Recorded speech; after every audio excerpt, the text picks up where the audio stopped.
Welcome to Voice of Pages, where timeless stories live again through sound. Tonight we begin Alice's Adventures in Wonderland by Lewis Carroll, a classic work from the public domain. Settle in, relax, and let the pages speak. Chapter 1, Down the Rabbit Hole. Alice was beginning to get very tired of sitting by her sister on the bank and of having nothing to do. Once or twice she had peeped into the book her sister was reading, but it had no pictures or conversations in it. And what is the use of a book, thought Alice, without pictures or conversations? What? So she was considering in her own mind as well as she could, for the hot day made her feel very sleepy and stupid, whether the pleasure of making a daisy chain would be worth the trouble of getting up and picking the daisies, when suddenly a white rabbit with pink eyes ran close by her. There was nothing so very remarkable in that, nor did Alice think it so very much out of the way to hear the rabbit say to itself, oh dear, I shall be late." When she thought it over afterwards, it occurred to her that she ought to have wondered at this, but at the time it all seemed quite natural. But when the rabbit actually took a watch out of its waistcoat pocket and looked at it, and then hurried on, Alice started to her feet, for it flashed across her mind that she had never before seen a rabbit with either a waistcoat pocket or a watch to take out of it, and burning with curiosity, she ran across the field after it, and fortunately was just in time to see it pop down a large rabbit hole under the hedge. In another moment down went Alice after it, never once considering how in the world she was to get out again. The rabbit hole went straight on like a tunnel for some way, and then dipped suddenly down, so suddenly that Alice had not a moment to think about stopping herself before she found herself falling down a very deep well. Either the well was very deep, or she fell very slowly, for she had plenty of time as she went down to look about her, and to wonder what was going to happen next. First she tried to look down and make out what she was coming to, but it was too dark to see anything. Then she looked at the sides of the well, and noticed that they were filled with cupboards and bookshelves. Here and there she saw maps and pictures hung upon pegs. She took down a jar from one of the shelves as she passed. It was labeled orange marmalade, but to her great disappointment it was empty. She did not like to drop the jar for fear of killing somebody underneath, so managed to put it into one of the cupboards as she fell past it. Well, thought Alice to herself, after such a fall as this I shall think nothing of tumbling downstairs. How brave they'll all think me at home. Why, I wouldn't say anything about it even if I fell off the top of the house. Which was very likely true. Down, down, down, would the fall never come to an end? I wonder how many miles I've fallen by this time. She said aloud, I must be getting somewhere near the center of the earth. Let me see, that would be 4,000 miles down, I think. For you see, Alice had learnt several things of this sort in her lessons in the schoolroom, and though this was not a very good opportunity for showing off her knowledge as there was no one to listen to her, still it was good practice to say it over. Yes, that's about the right distance, but then I wonder what latitude or longitude I've got to. Alice had no idea what latitude was or longitude either, but thought they were nice grand words to say. Presently she began again. I wonder if I shall fall right through the earth. How funny it'll seem to come out among the people that walk with their heads downward. The antipathies, I think. She was rather glad there was no one listening this time as it didn't sound at all the right word, but I shall have to ask them what the name of the country is, you know. Please, ma'am, is this New Zealand or Australia? And she tried to curtsy as she spoke. Fancy curtsying as you're falling through the air. Do you think you could manage it? And what an ignorant little girl she'll think me for asking. No, it'll never do to ask. Perhaps I shall see it written up somewhere. Down, down, down. There was nothing else to do, so Alice soon began talking again. Dinah'll miss me very much tonight, I should think. Dinah was the cat. I hope they'll remember her saucer of milk at tea time. Dinah, my dear, I wish you were down here with me. There are no mice in the air, I'm afraid, but you might catch a bat, and that's very like a mouse, you know. But do cats eat bats, I wonder? And here Alice began to get rather sleepy and went on saying to herself in a dreamy sort of way, do cats eat bats? Do cats eat bats? And sometimes do bats eat cats? For you see, as she couldn't answer either question, it didn't much matter which way she put it. She felt that she was dozing off, and had just begun to dream that she was walking hand in hand with Dinah, and saying to her very earnestly, now Dinah, tell me the truth, did you ever eat a bat? When suddenly thump, thump, down she came upon a heap of sticks and dry leaves, and the fall was over. Alice was not a bit hurt, and she jumped up onto her feet in a moment. She looked up, but it was all dark overhead. Before her was another long passage, and the white rabbit was still in sight, hurrying down it. There was not a moment to be lost. Away went Alice like the wind, and was just in time to hear it say, as it turned a corner, oh my ears and whiskers, how late it's getting. She was close behind it when she turned the corner, but the rabbit was no longer to be seen. She found herself in a long, low hall, which was lit up by a row of lamps hanging from the roof. There were doors all round the hall, but they were all locked. And when Alice had been all the way down one side and up the other, trying every door, she walked sadly down the middle, wondering how she was ever to get out again. Suddenly she came upon a little three-legged table, all made of solid glass. There was nothing on it except a tiny golden key, and Alice's first thought was that it might belong to one of the doors of the hall, but alas! Either the locks were too large or the key was too small, but at any rate it would not open any of them. However, on the second time round, she came upon a low curtain she had not noticed before, and behind it was a little door about 15 inches high. She tried the little golden key in the lock, and to her great delight it fitted. Alice opened the door and found that it led into a small passage, not much larger than a rat hole. She knelt down and looked along the passage into the loveliest garden you ever saw. How she longed to get out of that dark hall and wander about among those beds of bright flowers and those cool fountains, but she could not even get her head through the doorway. And even if my head would go through, thought poor Alice, it would be of very little use without my shoulders. Oh, how I wish I could shut up like a telescope. I think I could if I only knew how to begin. For you see, so many out-of-the-way things had happened lately that Alice had begun to think that very few things indeed were really impossible. There seemed to be no use in waiting by the little door, so she went back to the table, half hoping she might find another key on it or at any rate a book of rules for shutting people up like telescopes. This time she found a little bottle on it, which certainly was not here before, said Alice. And round the neck of the bottle was a paper label with the words "Drink Me" beautifully printed on it in large letters. It was all very well to say "Drink me," but the wise little Alice was not going to do that in a hurry. "No, I'll look first," she said, "and see whether it's marked poison or not." For she had read several nice little histories about children who had got burnt and eaten up by wild beasts and other unpleasant things, all because they would not remember the simple rules their friends had taught them, such as that a red-hot poker will burn you if you hold it too long, and that if you cut your finger very deeply with a knife, it usually bleeds. And she had never forgotten that, if you drink much from a bottle marked poison, it is almost certain to disagree with you sooner or later. However, this bottle was not marked poison, so Alice ventured to taste it, and finding it very nice, it had in fact a sort of mixed flavor of cherry tart, custard, pineapple, roast turkey, toffee, and hot buttered toast. She very soon finished it off. "What a curious feeling," said Alice. "I must be shutting up like a telescope." And so it was indeed. She was now only 10 inches high, and her face brightened up at the thought that she was now the right size for going through the little door into that lovely garden. First, however, she waited for a few minutes to see if she was going to shrink any further. She felt a little nervous about this. "For it might end, you know," said Alice to herself, "in my going out altogether like a candle. I wonder what I should be like then." And she tried to fancy what the flame of a candle is like after the candle is blown out, for she could not remember ever having seen such a thing. After a while, finding that nothing more happened, she decided on going into the garden at once. But alas for poor Alice.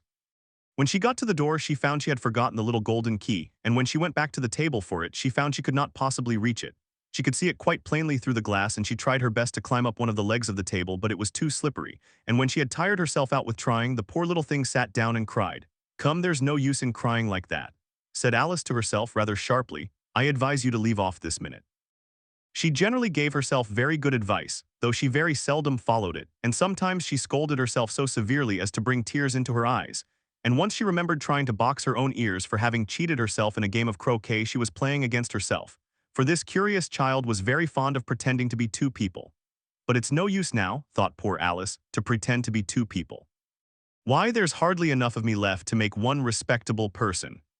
Soon her eye fell on a little glass box that was lying under the table. She opened it and found in it a very small cake, on which the words "Eat Emmy" were beautifully marked in currants. "Well, I'll eat it," said Alice, "and if it makes me grow larger I can reach the key, and if it makes me grow smaller I can creep under the door, so either way I'll get into the garden and I don't care which happens." She ate a little bit and said anxiously to herself, "Which way, which way?" holding her hand on the top of her head to feel which way it was growing, and she was quite surprised to find that she remained the same size. To be sure, this generally happens when one eats cake, but Alice had got so much into the way of expecting nothing but out-of-the-way things to happen, that it seemed quite dull and stupid for life to go on in the common way. So she set to work and very soon finished off the cake. Chapter 2: The Pool of Tears. "Curiouser and curiouser," cried Alice. She was so much surprised that for the moment she quite forgot how to speak good English. "Now I'm opening out like the largest telescope that ever was. Goodbye, feet." For when she looked down at her feet, they seemed to be almost out of sight. They were getting so far off. "Oh, my poor little feet, I wonder who will put on your shoes and stockings for you now, dears. I'm sure I shan't be able.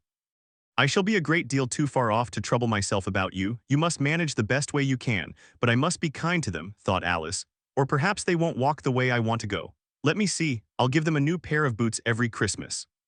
And she went on planning to herself how she would manage it.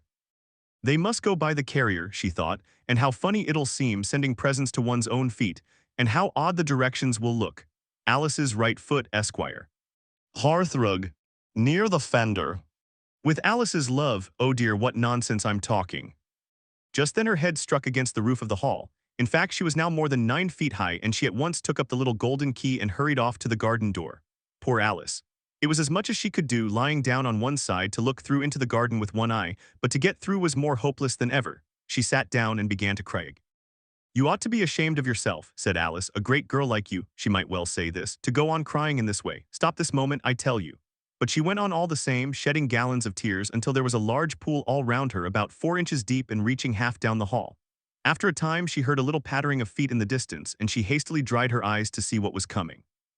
It was the White Rabbit returning, splendidly dressed, with a pair of white kid gloves in one hand and a large fan in the other.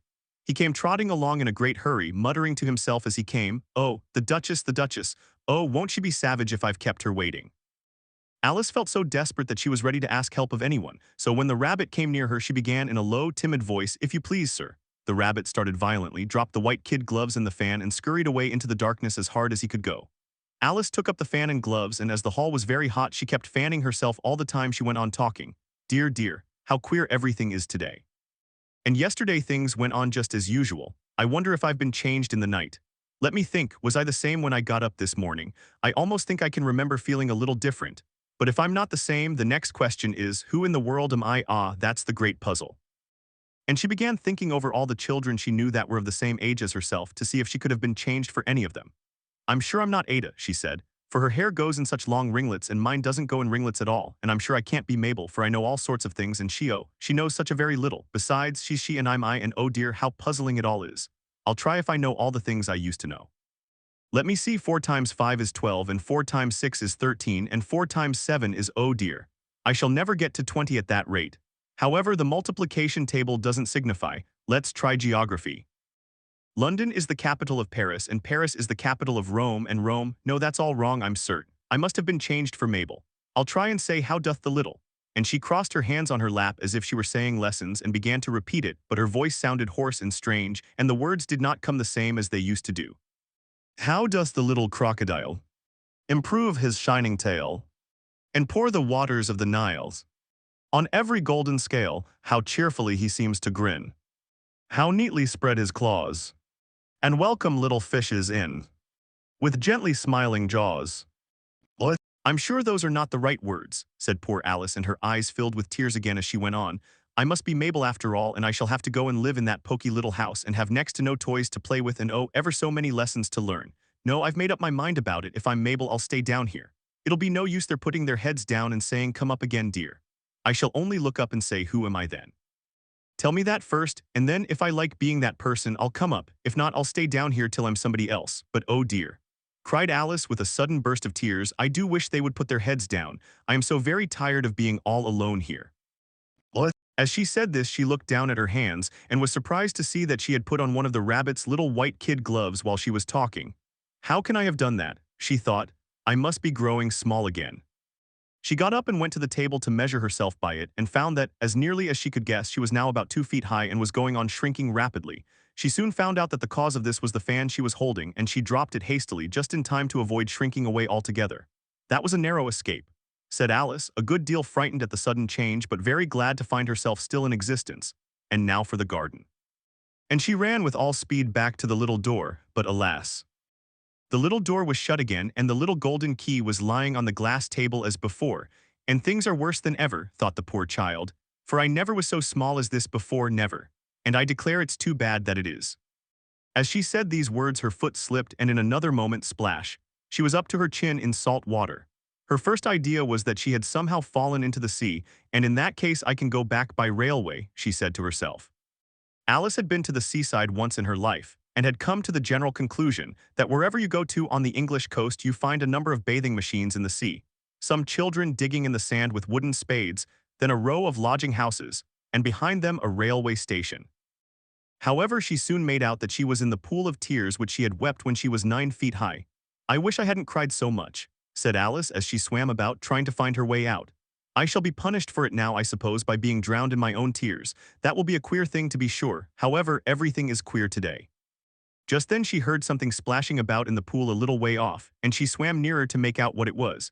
At first she thought it must be a walrus or hippopotamus, but then she remembered how small she was now, and she soon made out that it was only a mouse that had slipped in like herself. Would it be of any use now, thought Alice, to speak to this mouse? Everything is so out of the way down here that I should think very likely it can talk. At any rate, there's no harm in trying. So she began, "Oh mouse, do you know the way out of this pool? I am very tired of swimming about here, oh mouse."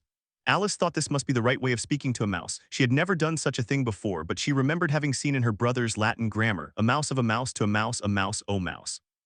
The mouse looked at her rather inquisitively and seemed to her to wink with one of its little eyes, but it said nothing. Perhaps it doesn't understand English, thought Alice. I dare say it's a French mouse come over with William the Conqueror. For with all her knowledge of history, Alice had no very clear notion how long ago anything had happened. So she began again, "Où est ma chat?" which was the first sentence in her French lesson book. The mouse gave a sudden leap out of the water and seemed to quiver all over with fright. "Oh, I beg your pardon," cried Alice hastily, afraid that she had hurt the poor animal's feelings. "I quite forgot you didn't like cats." "Not like cats," cried the mouse in a shrill, passionate voice. "Would you like cats if you were me?" "Well, perhaps not," said Alice in a soothing tone. "Don't be angry about it. And yet I wish I could show you our cat Dinah. I think you'd take a fancy to cats if you could only see her. She is such a dear quiet thing," Alice went on half to herself as she swam lazily about in the pool, "and she sits purring so nicely by the fire, licking her paws and washing her face, and she is such a nice soft thing to nurse, and she's such a capital one for catching mice. Oh, I beg your pardon," cried Alice again, for this time the mouse was bristling all over and she felt certain it must be really offended. "We won't talk about her any more if you'd rather not." "We indeed," cried the mouse, who was trembling down to the end of his tail. "As if I would talk on such a subject. Our family always hated cats, nasty, low, vulgar things. Don't let me hear the name again." "I won't indeed," said Alice, in a great hurry to change the subject of conversation. Are you fond of dogs?" The mouse did not answer, so Alice went on eagerly. "There is such a nice little dog near our house I should like to show you. A little bright-eyed terrier, you know, with oh such long curly brown hair. And it'll fetch things when you throw them, and it'll sit up and beg for its dinner and all sorts of things. I can't remember half of them, and it belongs to a farmer, you know, and he says it's so useful it's worth £100. He says it kills all the rats, and oh dear," cried Alice in a sorrowful tone, "I'm afraid I've offended it again." For the mouse was swimming away from her as hard as it could go and making quite a commotion in the pool as it went. So she called softly after it, "Mouse, do come back again, and we won't talk about cats or dogs either if you don't like them." When the mouse heard this, it turned round and swam slowly back to her. Its face was quite pale with passion, Alice thought, and it said in a low, trembling voice, "Let us get to the shore, and then I'll tell you my history, and you'll understand why it is I hate cats and dogs." It was high time to go, for the pool was getting quite crowded with the birds and animals that had fallen into it. There were a duck and a dodo, a lory and an eaglet, and several other curious creatures. Alice led the way, and the whole party swam to the shore. Chapter 3. A caucus race and a long tail. They were indeed a queer-looking party that assembled on the bank, the birds with draggled feathers, the animals with their fur clinging close to them, and all dripping wet, cross, and uncomfortable. The first question, of course, was how to get dry again. They had a consultation about this, and after a few minutes it seemed quite natural to Alice to find herself talking familiarly with them, as if she had known them all her life. Indeed, she had quite a long argument with the lory, who at last turned sulky and would only say, "I am older than you and must know better." And this Alice would not allow without knowing how old it was, and as the lory positively refused to tell its age, there was no more to be said. At last the mouse, who seemed to be a person of authority among them, called out, "Sit down, all of you, and listen to me. I'll soon make you dry enough." They all sat down at once in a large ring with the mouse in the middle. Alice kept her eyes anxiously fixed on it, for she felt sure she would catch a bad cold if she did not get dry very soon. "Ahem," said the mouse with an important air, "are you all ready? This is the driest thing I know. Silence all round, if you please." William the Conqueror, whose cause was favored by the Pope, was soon submitted to by the English, who wanted leaders, and had been of late much accustomed to usurpation and conquest. Edwin and Morcar, the Earls of Mercia and Northumbria. Said the lory with a shiver, "I beg your pardon." Said the mouse, frowning but very politely, "Did you speak?" "Not I," said the lory hastily. "I thought you did," said the mouse. "I proceed. Edwin and Morcar, the Earls of Mercia and Northumbria, declared for him, and even Stigand, the patriotic Archbishop of Canterbury, found it advisable."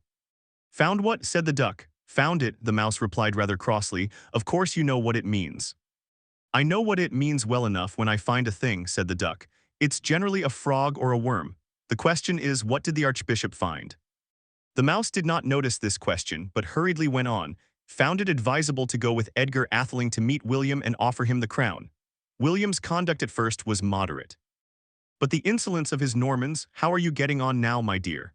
It continued, turning to Alice as it spoke. As wet as ever, said Alice in a melancholy tone. It doesn't seem to dry me at all.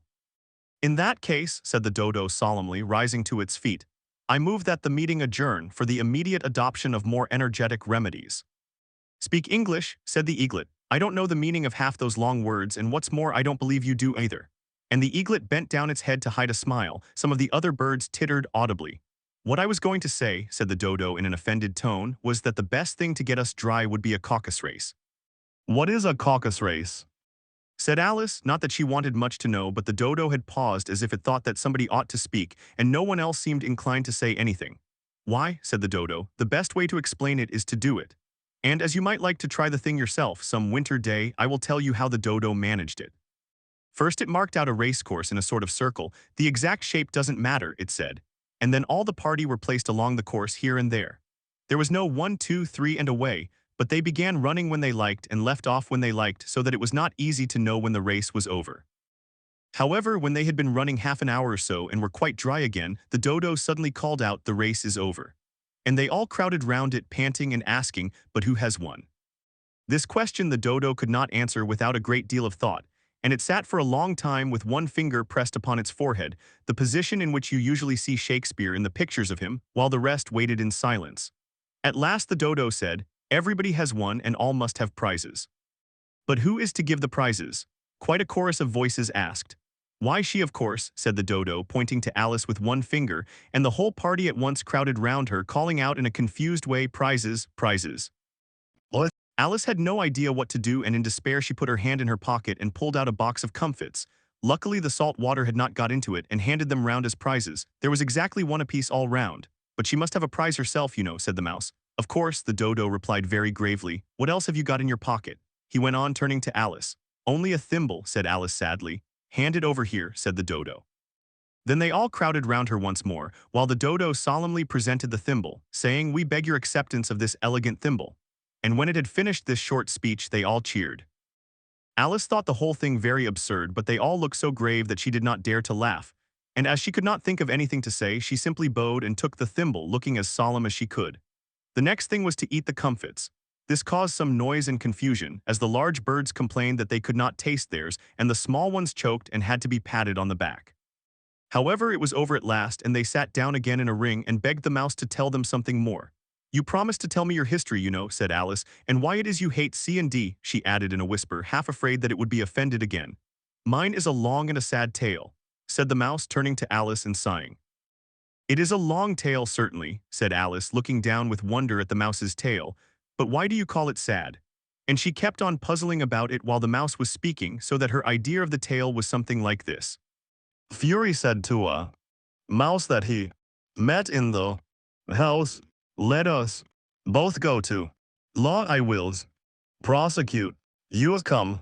I'll take no denial. We must have a trial for really this morning I've nothing to do, said the mouse to the cur. Such a trial, dear sir, with no jury or judge, would be wasting our breath. I'll be judge, I'll be jury, said cunning old Fury. I'll try the whole cause and condemn you to death. You are not attending, said the mouse to Alice severely. What are you thinking of? I beg your pardon, said Alice very humbly. You had got to the fifth bend, I think. I had not, cried the mouse sharply and very angrily. A knot, said Alice, always ready to make herself useful and looking anxiously about her. Oh, do let me help to undo it. I shall do nothing of the sort, said the mouse, getting up and walking away. You insult me by talking such nonsense. I didn't mean it, pleaded poor Alice. But you're so easily offended, you know.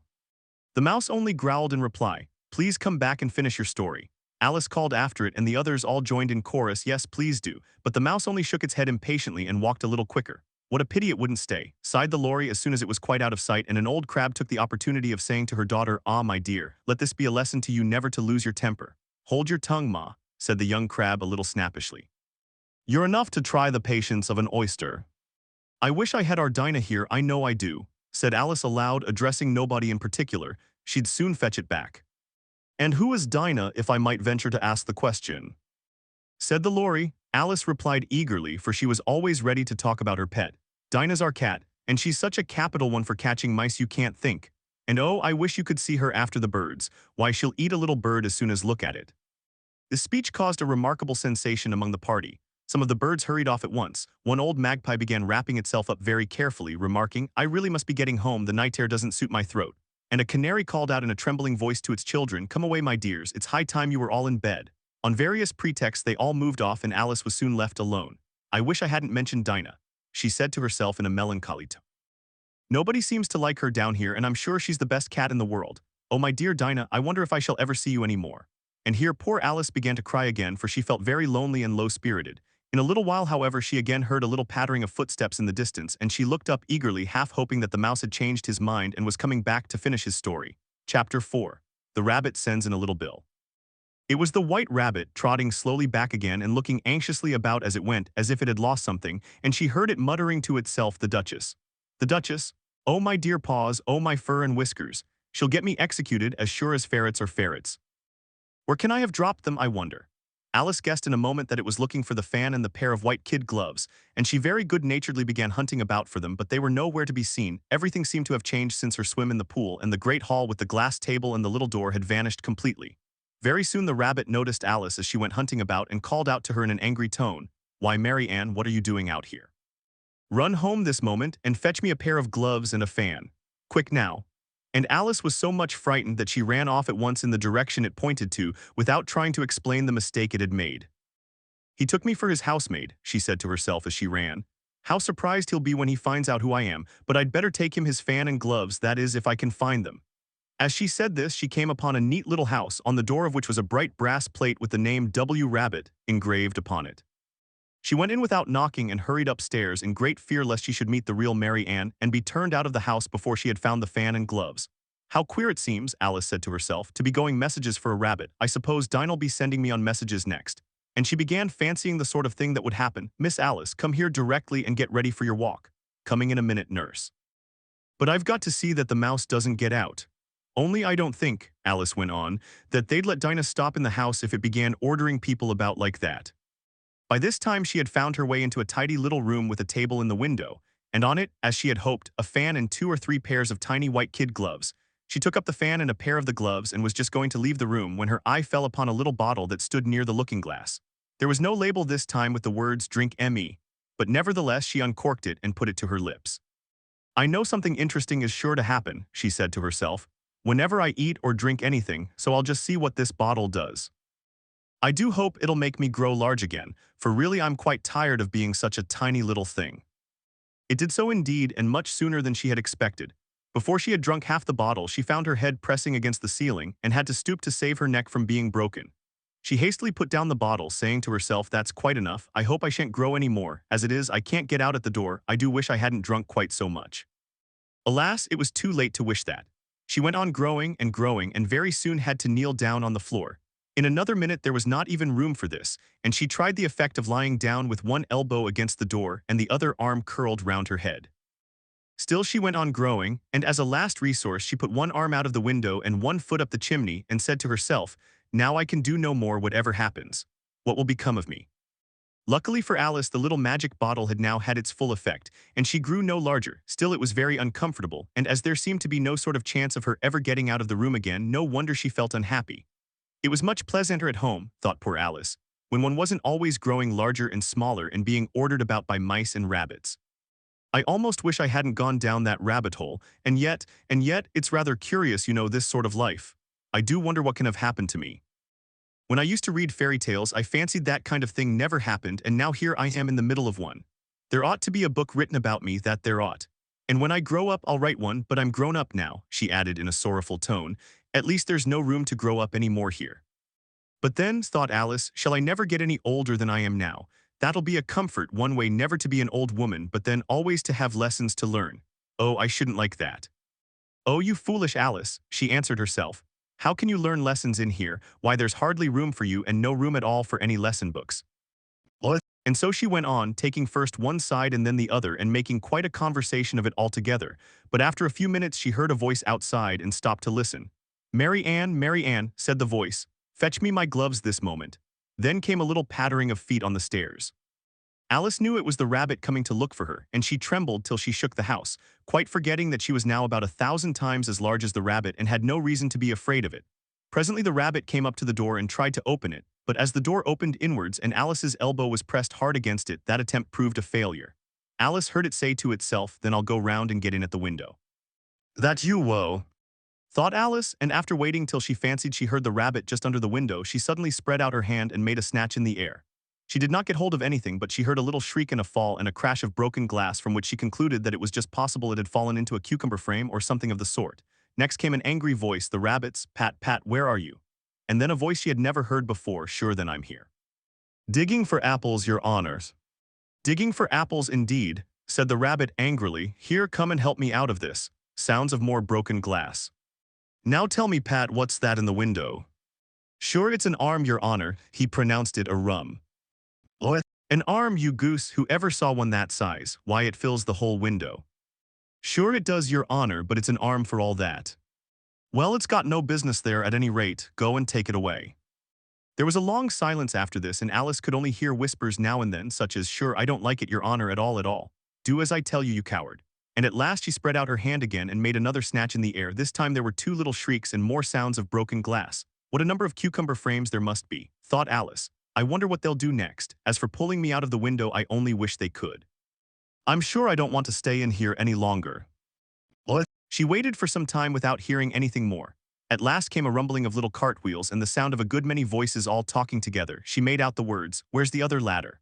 Why, I hadn't to bring but one. Bill's got the other. Bill, fetch it here, lad. Here, put 'em up at this corner. No, tie 'em together first. They don't reach half high enough yet. Oh, they'll do well enough. Don't be particular. Here, Bill, catch hold of this rope. Will the roof bear? Mind that loose slate. Oh, it's coming down. Heads below." A loud crash. Now, who did that? It was Bill, I fancy. Who's to go down the chimney? "Nay, I shan't you do it." "That I won't then. Bill's to go down here, Bill. The master says you're to go down the chimney." "Hello? So Bill's got to come down the chimney, has he?" said Alice to herself. Shy, they seem to put everything upon Bill. I wouldn't be in Bill's place for a good deal. This fireplace is narrow, to be sure, but I think I can kick a little.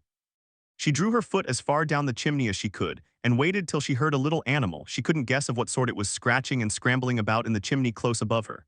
Then saying to herself, "This is Bill," she gave one sharp kick and waited to see what would happen next. The first thing she heard was a general chorus of "There goes Bill." Then the rabbit's voice along, "Catch him, you by the hedge." Then silence, and then another confusion of voices. "Hold up his head, Brandy, now don't choke him. How was it, old fellow?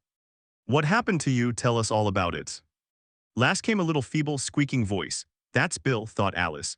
"Well, I hardly know no more, thank ye. I'm better now, but I'm a deal too flustered to tell you. All I know is something comes at me like a jack-in-the-box, and up I goes like a skyrocket."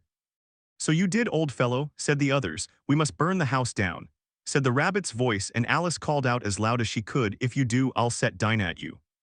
There was a dead silence instantly, and Alice thought to herself, "I wonder what they will do next. If they had any sense, they'd take the roof off." After a minute or two, they began moving about again, and Alice heard the rabbit say, "A barrowful will do to begin with." "A barrowful of what?"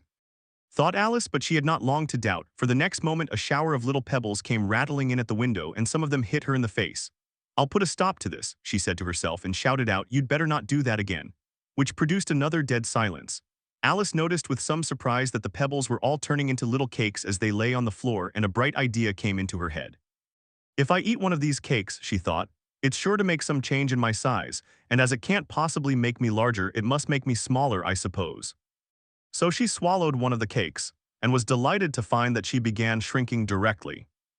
As soon as she was small enough to get through the door, she ran out of the house and found quite a crowd of little animals and birds waiting outside.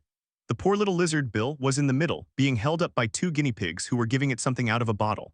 They all made a rush at Alice the moment she appeared, but she ran off as hard as she could and soon found herself safe in a thick wood. "The first thing I've got to do," said Alice to herself as she wandered about in the wood, "is to grow to my right size again, and the second thing is to find my way into that lovely garden. I think that will be the best plan." What? It sounded an excellent plan, no doubt, and very neatly and simply arranged. The only difficulty was that she had not the smallest idea how to set about it. And while she was peering about anxiously among the trees, a little sharp bark just over her head made her look up in a great hurry. An enormous puppy was looking down at her with large round eyes and feebly stretching out one paw trying to touch her. "Poor little thing," said Alice in a coaxing tone, and she tried hard to whistle to it. but she was terribly frightened all the time at the thought that it might be hungry, in which case it would be very likely to eat her up in spite of all her coaxing. Hardly knowing what she did, she picked up a little bit of stick and held it out to the puppy, whereupon the puppy jumped into the air off all its feet at once with a yelp of delight and rushed at the stick and made believe to worry it. Then Alice dodged behind a great thistle to keep herself from being run over, and the moment she appeared on the other side, the puppy made another rush at the stick and tumbled head over heels in its hurry to get hold of it. Then Alice, thinking it was very like having a game of play with a cart horse, and expecting every moment to be trampled under its feet, ran round the thistle again. Then the puppy began a series of short charges at the stick, running a very little way forwards each time and a long way back, and barking hoarsely all the while till at last it sat down a good way off, panting, with its tongue hanging out of its mouth and its great eyes half shut. This seemed to Alice a good opportunity for making her escape, so she set off at once and ran till she was quite tired and out of breath, until the puppy's bark sounded quite faint in the distance. And yet what a dear little puppy it was, said Alice as she leant against a buttercup to rest herself and fanned herself with one of the leaves. I should have liked teaching it tricks very much if I'd only been the right size to do it. Oh dear, I'd nearly forgotten that I've got to grow up again. Let me see, how is it to be managed? I suppose I ought to eat or drink something or other, but the great question is what? The great question certainly was what? Alice looked all round her at the flowers and the blades of grass, but she did not see anything that looked like the right thing to eat or drink under the circumstances. There was a large mushroom growing near her, about the same height as herself, and when she had looked under it and on both sides of it and behind it, it occurred to her that she might as well look and see what was on the top of it. She stretched herself up on tiptoe and peeped over the edge of the mushroom, and her eyes immediately met those of a large blue caterpillar that was sitting on the top with its arms folded, quietly smoking a long hookah and taking not the smallest notice of her or of anything else. Chapter 5. Advice from a Caterpillar. The caterpillar and Alice looked at each other for some time in silence. At last the caterpillar took the hookah out of its mouth and addressed her in a languid, sleepy voice. "Who are you?" said the caterpillar. This was not an encouraging opening for a conversation. Alice replied rather shyly, I hardly know, sir, just at present. At least I know who I was when I got up this morning, but I think I must have been changed several times since then. What do you mean by that? Said the caterpillar sternly. Explain yourself. I can't explain myself, I'm afraid, sir, said Alice, because I'm not myself, you see. I don't see, said the caterpillar. I'm afraid I can't put it more clearly, Alice replied very politely, for I can't understand it myself to begin with, and being so many different sizes in a day is very confusing. It isn't, said the caterpillar. Well, perhaps you haven't found it so yet, said Alice. But when you have to turn into a chrysalis, you will some day, you know, and then after that into a butterfly, I should think you'll feel it a little queer, won't you? Not a bit, said the caterpillar. Well, perhaps your feelings may be different, said Alice. All I know is it would feel very queer to me. You, said the caterpillar contemptuously, who are you? Which brought them back again to the beginning of the conversation. Alice felt a little irritated at the caterpillar's making such very short remarks, and she drew herself up and said very gravely, I think you ought to tell me who you are first. Why, said the caterpillar. Here was another puzzling question, and as Alice could not think of any good reason, and as the caterpillar seemed to be in a very unpleasant state of mind, she turned away. Come back. The caterpillar called after her, I've something important to say. This sounded promising, certainly. Alice turned and came back again. Keep your temper, said the caterpillar. Is that all? Said Alice, swallowing down her anger as well as she could. No, said the caterpillar. Alice thought she might as well wait, as she had nothing else to do, and perhaps after all it might tell her something worth hearing. For some minutes it puffed away without speaking, but at last it unfolded its arms, took the hookah out of its mouth again, and said, So you think you're changed, do you? I'm afraid I am, sir, said Alice. I can't remember things as I used, and I don't keep the same size for 10 minutes together. Can't remember what things, said the caterpillar. Well, I've tried to say, how doth the little busy bee, but it all came different. Alice replied in a very melancholy voice. Repeat, you are old, Father William, said the caterpillar. Alice folded her hands and began.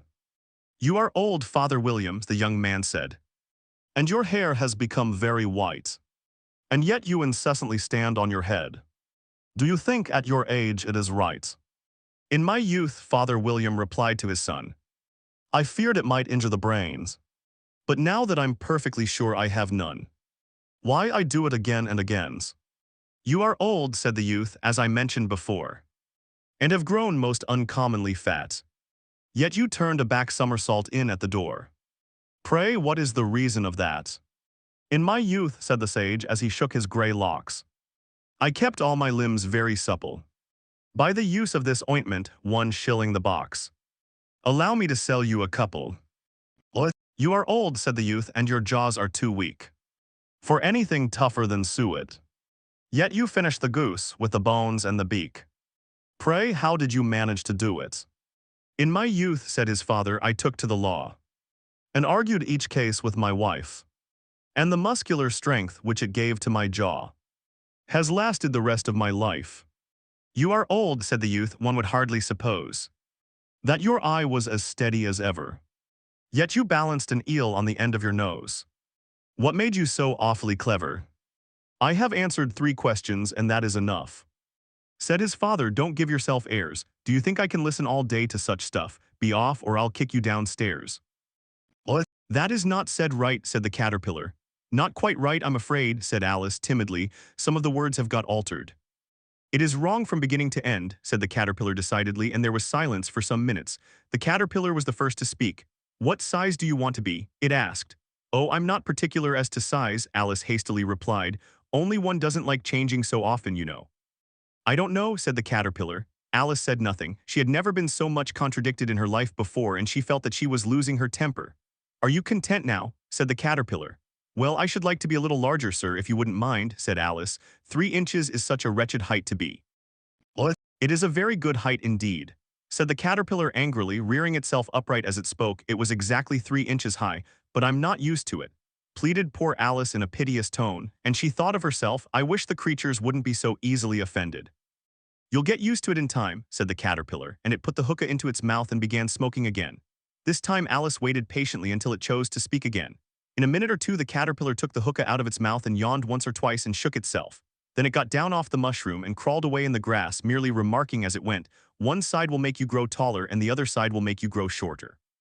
One side of what? The other side of what? Thought Alice to herself. Of the mushroom, said the caterpillar, just as if she had asked it aloud, and in another moment it was out of sight. Alice remained looking thoughtfully at the mushroom for a minute, trying to make out which were the 2 sides of it, and as it was perfectly round, she found this a very difficult question. However, at last she stretched her arms round it as far as they would go and broke off a bit of the edge with each hand. And now which is which? She said to herself, and nibbled a little of the right hand bit to try the effect. The next moment she felt a violent blow underneath her chin. It had struck her foot.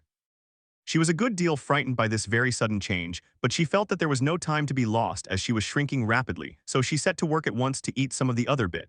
Her chin was pressed so closely against her foot that there was hardly room to open her mouth, but she did it at last and managed to swallow a morsel of the left-hand bit. Come, my head's free at last, said Alice in a tone of delight which changed into alarm in another moment when she found that her shoulders were nowhere to be found. All she could see when she looked down was an immense length of neck which seemed to rise like a stalk out of a sea of green leaves that lay far below her. What can all that green stuff be? Said Alice. And where have my shoulders got to? And oh, my poor hands, how is it I can't see you? She was moving them about as she spoke, but no result seemed to follow except a little shaking among the distant green leaves.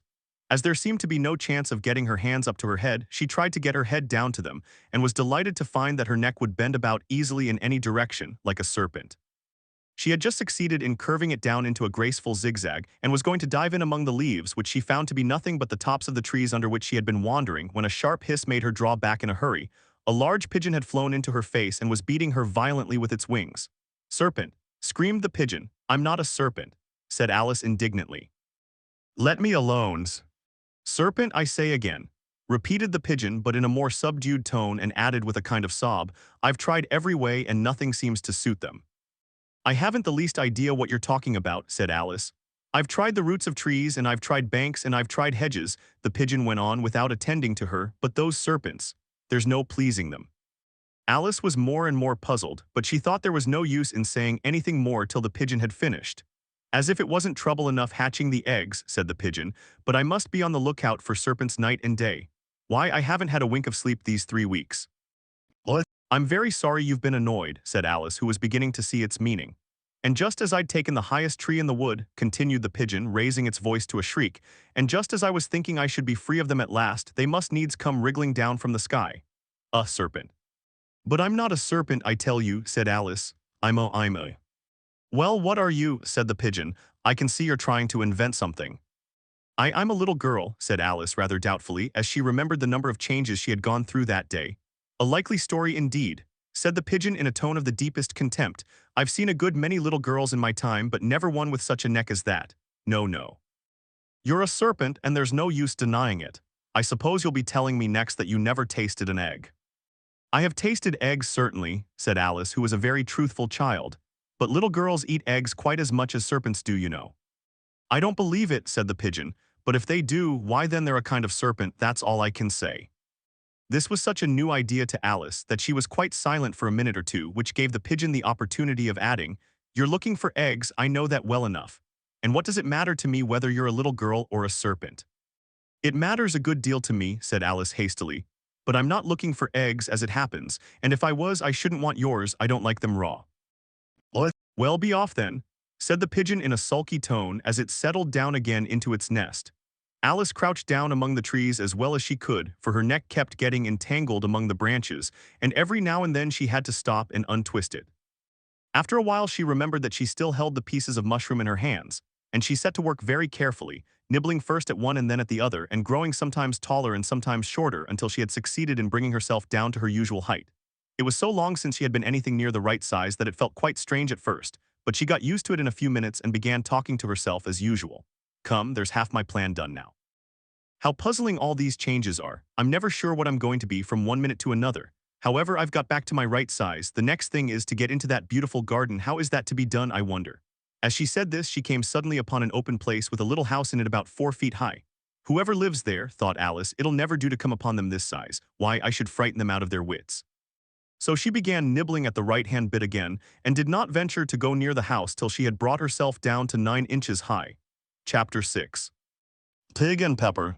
For a minute or two she stood looking at the house and wondering what to do next, when suddenly a footman in livery came running out of the wood. She considered him to be a footman because he was in livery. Otherwise, judging by his face only, she would have called him a fish, and rapped loudly at the door with his knuckles. It was opened by another footman in livery with a round face and large eyes like a frog, and both footmen, Alice noticed, had powdered hair that curled all over their heads. She felt very curious to know what it was all about, and crept a little way out of the wood to listen. The fish footman began by producing from under his arm a great letter, nearly as large as himself, and this he handed over to the other, saying in a solemn tone, "For the Duchess. An invitation from the Queen to play croquet." The frog footman repeated in the same solemn tone, only changing the order of the words a little, "From the Queen, an invitation for the Duchess to play croquet." Then they both bowed low and their curls got entangled together. Alice laughed so much at this that she had to run back into the wood for fear of their hearing her, and when she next peeped out the fish footman was gone, and the other was sitting on the ground near the door staring stupidly up into the sky. Alice went timidly up to the door and knocked. "There's no sort of use in knocking," said the footman, "and that for 2 reasons. First, because I'm on the same side of the door as you are. Secondly, because they're making such a noise inside no one could possibly hear you. And certainly there was a most extraordinary noise going on within, a constant howling and sneezing, and every now and then a great crash as if a dish or kettle had been broken to pieces." "Please then," said Alice, "how am I to get in?" "There might be some sense in your knocking," the footman went on without attending to her, "if we had the door between us. For instance, if you were inside you might knock and I could let you out, you know." He was looking up into the sky all the time he was speaking, and this Alice thought decidedly uncivil. "But perhaps he can't help it," she said to herself. "His eyes are so very nearly at the top of his head, but at any rate he might answer questions. How am I to get in?" she repeated aloud. "I shall sit here," the footman remarked, "till tomorrow." At this moment the door of the house opened, and a large plate came skimming out straight at the footman's head. It just grazed his nose and broke to pieces against one of the trees behind him. "Or next day, maybe," the footman continued in the same tone, exactly as if nothing had happened. "How am I to get in?" asked Alice again in a louder tone. "Are you to get in at all?" said the footman. "That's the first question, you know." It was, no doubt, only Alice did not like to be told so. "It's really dreadful," she muttered to herself. "The way all the creatures argue, it's enough to drive one crazy." The footman seemed to think this a good opportunity for repeating his remark with variations. "I shall sit here," he said, "on and off for days and days." "But what am I to do?" said Alice. "Anything you like," said the footman, and began whistling. "Oh, there's no use in talking to him," said Alice desperately. "He's perfectly idiotic." And she opened the door and went in. The door led right into a large kitchen which was full of smoke from one end to the other. The Duchess was sitting on a 3-legged stool in the middle nursing a baby. The cook was leaning over the fire, stirring a large cauldron which seemed to be full of soup. "There's certainly too much pepper in that soup," Alice said to herself as well as she could for sneezing. There was certainly too much of it in the air. Even the Duchess sneezed occasionally, and as for the baby, it was sneezing and howling alternately without a moment's pause. The only things in the kitchen that did not sneeze were the cook and a large cat which was sitting on the hearth and grinning from ear to ear. "Please would you tell me," said Alice a little timidly, for she was not quite sure whether it was good manners for her to speak first, "why your cat grins like that?" "It's a Cheshire Cat," said the Duchess, "and that's why, pig." "What?" She said the last word with such sudden violence that Alice quite jumped. But she saw in another moment that it was addressed to the baby, and not to her, so she took courage and went on again. "I didn't know that Cheshire Cats always grinned. In fact, I didn't know that cats could grin." "They all can," said the Duchess, "and most of 'em do." "I don't know of any that do," Alice said very politely, feeling quite pleased to have got into a conversation. "You don't know much," said the Duchess, "and that's a fact." Alice did not at all like the tone of this remark, and thought it would be as well to introduce some other subject of conversation. While she was trying to fix on one, the cook took the cauldron of soup off the fire, and at once set to work throwing everything within her reach at the Duchess and the baby. The fire irons came first, then followed a shower of saucepans, plates, and dishes.